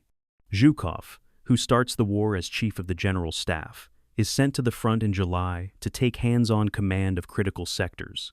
He succeeds at stopping German advances through a combination of tactical competence and ruthless willingness to accept casualties. By August, Stalin recognizes Zhukov's value and makes him Deputy Supreme Commander, essentially the operational coordinator for the entire Soviet war effort. Rokossovsky and Konev, both relatively junior officers in June, rise to Army and Front Command by the end of the year based on demonstrated competence. The Soviet system is generating effective commanders through a process of trial by fire. The price is the execution or imprisonment of hundreds of officers who fail, some deservedly, many as scapegoats. But the survivors form a core of competent leadership that will eventually outfight the Germans. The personality clash between Hitler and Guderian exemplifies the broader civil-military conflict. Guderian is the ultimate professional soldier, a tactical and operational innovator who created modern armored warfare. He understands combined arms, operational tempo, the importance of concentration of force. He sees the war through a military lens: objectives, enemy strengths, logistical constraints, operational timelines. Hitler sees the war through an ideological lens: living space, racial struggle, economic resources, symbolic victories. When Guderian argues for Moscow, he's arguing for the military decisive point. When Hitler argues for Ukraine, he's arguing for economic resources and ideological territory. They're speaking different languages. Neither can truly understand the other's perspective. And because Hitler holds absolute authority, his perspective wins regardless of military merit. The December relief of Guderian, officially for unauthorized retreats but really for repeated arguments with Hitler, removes one of Germany's most capable commanders. The army is weakened not by enemy action but by internal command dysfunction. Soviet commanders at the front level are learning the same lessons the Red Army as a whole is learning, just faster because their lives depend on it. Timoshenko, commanding the Western Front, evolves from the cautious, defensive-minded officer of June to a more aggressive commander willing to risk counterattacks by August. His operational directives from late August show increasing sophistication, coordinating multiple armies for simultaneous attacks, using artillery more effectively, concentrating forces at breakthrough points. He's not reaching German levels of operational artistry, but he's functional. More importantly, he's creating a command climate where subordinates can learn and adapt rather than being shot for any failure. The Western Front's performance improves through the summer, not because of some dramatic revelation, but because competent leadership allows tactical learning to happen and disseminate through the command structure. The German purge of commanders in December and January, while not on the scale of Stalin's 1937 purges, has similar effects on command climate. Officers become afraid to report bad news. Field commanders make decisions based on what will please Hitler, rather than what makes military sense. Initiative is punished if it contradicts standing orders. The German army, which prided itself on mission tactics and decentralized decision-making, becomes progressively more rigid and centralized. When a platoon leader in France, 1940, could exercise wide latitude in accomplishing his mission, a battalion commander in Russia, 1942, must get approval from higher headquarters for basic tactical decisions. The command culture is degrading, and degraded command culture, over time, becomes degraded operational performance. The Wehrmacht is becoming more Soviet in its command rigidity, while the Red Army is becoming more German in allowing tactical initiative. The irony is profound. The question of whether better German generalship could have won the Eastern Front haunts any analysis of the campaign. The answer is probably no, but with important caveats. Better generalship might have taken Moscow in August, which could have disrupted Soviet command enough to create a strategic opportunity. Better logistics planning might have sustained the offensive longer. Better intelligence about Soviet mobilization capacity might have prevented the underestimation of enemy strength.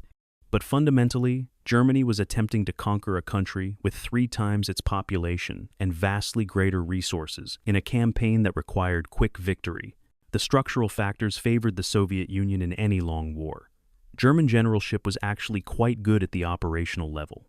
The failures were strategic, failing to understand the nature of the war, failing to recognize that time favored the enemy, failing to prioritize decisively between competing objectives. And the strategic failures stemmed partly from Hitler's interference, but partly from the general's own assumptions about Soviet weakness and German superiority. Both sides of the command relationship, Hitler and his generals, made critical errors. The result was strategic incoherence that no amount of tactical brilliance could overcome. Stalin's command philosophy, by the end of 1941, can be summarized as control the strategy, delegate the operations, demand results. He sets the strategic priorities: defend Moscow at all costs, evacuate industry, mobilize reserves, hold Leningrad, and so on.